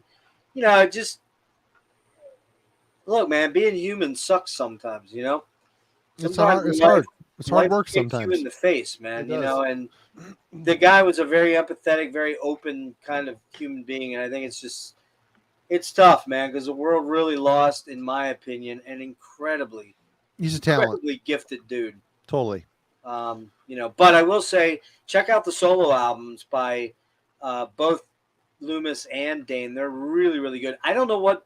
Oh, Van Williams, I think, plays in that band Ghost Ship Octavius, I believe. He was also in the band Ashes of Aries with Matt Barlow from Iced Earth. Okay, all right. And I think, who else in that band? I don't know if Jim Shepard's done anything. Not sure that he has. Yeah, I don't know. And Steve Smythe, of course, has done a lot of session work, and then he just lost his wife to cancer just 2 months ago. Only 50, late 40s, early 50s for her. So, oh, geez. Yeah, I appreciate you guys doing this topic, man. I think Jim Shepard is in a band called DBH, Dead Heartbreaks. Oh, really? Yeah. They don't have anything released, it doesn't look like, but yeah. I He's a guess certified it's a chef and formerly owned a restaurant in Seattle, Washington with Nevermore bandmate Worrell Dane. Underwent brain surgery in February 2011 removed benign brain tumor. Has suffered from Crohn's disease for over 15 years. The Dead Heart Collective changed the name to DBH, Dead Heart Breaks. That's it. That's all it's in the Jim Shepard thing on Metal Archives. But yeah, man, I got to tell you, Geoff, it's good to have you on finally. And I got to thank you for picking this. I mean, like I said, it wasn't in me and Alan's wheelhouse. It probably never would have been. But it was cool refamiliarizing myself with some of these records. Yeah. Because some of them are killer. And they're an awesome band. And it kind of took me back in time a little bit to the 90s, which is cool. And, this Godless Endeavor rekindled my love for that record. But it was great to see you and everybody in the chat. Thank you for joining us. And please check out Gasmasks and Hand Grenades. Links in the description. If I didn't put it in there, which I'm sure I did, I will fix that after we get off here. But yeah, actually, just a note. You did link it. But just a note that a lot of my stuff that I do is under the live tab. I don't know when they did this, but I don't know, 6 months ago, 4 months ago. Yep. I hate the fact that they took and put a live tab in there and everything separates out now as regular vids or live vids. I guess a lot of your stuff's that's newer, Marty, is probably in the live section, right? Well, what we do, you can set up at where people log onto your channel, the title page of it, you can set up playlists. We've got Heavy Metallurgy, we've got the album club, we've got album review series. There's 3 different, and then there's Marty Worm, bullshit channel stuff as well. So I mean, you can set up I have mine done, but I don't have them all separated over there as yet. And sometimes when I make them, I forget to do the playlist thing for them. But it's kind of like if you go to my main page, you're going to kind of be like, oh, this thing's lame. Because all you're going to see is me doing some of my older videos when I first started. And then there's a bunch of what do I call that thing? Share a 6-pack with Metal Madness. Yep, those which are is my old name. So I got to figure that out. I'm not really, While I'm at it real quick, though, I just want to thank Rick for everything he's done for me. The guy has just been such a special dude, and I don't Rick rules 100%. Yeah, he's just the coolest fucking dude, and he's helped me so much. He tried to teach me Photoshop last weekend, and my brain leaked out of my ear holes. It was actually humorous to watch the melting of Geoff. What remaining brain cells he had. I tried like hell to do a fucking thumbnail the other day, and I just failed miserably. And was like, fuck this thing, man. But Rick is also responsible for our logo and stuff too. So I mean, Rick is out there. He's a great designer. Anybody needs design work, hit up the Dreadful Minutes. He would probably set you straight at a good cheap price, I would imagine. Oh yeah. So yeah, man, just as I said, Ken Mary on Monday, this coming week, Monday, Tim Bowness from No Man on Friday, Xander Bradley from Cryptic Shift next Monday, and then Thursday is Max Phelps. And in the interim, Kellen and Logan and I are going to do Yob on a deep dive next Sunday. And then this Sunday, Dennis and I are doing episode 3 of our Overlooked. I made up a dumb title that I can't even recite. I think it's called Overlooked 80s and 90s Metal Gems. And we're talking about Savage Grace. Nice. Keel. The 80s albums. Badlands. Nice. And Crimson Glory. Crimson Glory rules. Yeah. That's a good lineup. Which, there's some good stuff there. It'll be a good one. And we're going to have you guys come in. You guys got to come. Marty, you've guested once with me for Voivod. But, Alan, I tried to snare you in, but you resisted my temptation. Dude, you want me on for something, let me know. I'm not afraid. I'm not. Yeah, we afraid. talked about a couple of topics, but yeah, the things you were doing at the time were ones like I just can't. I would be worthless to you on those topics, and then Well, yeah, the Fates one was one, but you guys had something planned long term on Yeah, that. with Geoff. Yeah. And that one bummed me out because I really wanted to be involved in that, but I got it. And then Sabotage ended up going sideways a little bit, but that's cool. But I will woo you with this, Alan. okay. I'm thinking that if I sing a little bit of Enemies of Reality for you, it'll bring you in. What do you think? Well, all I can say to that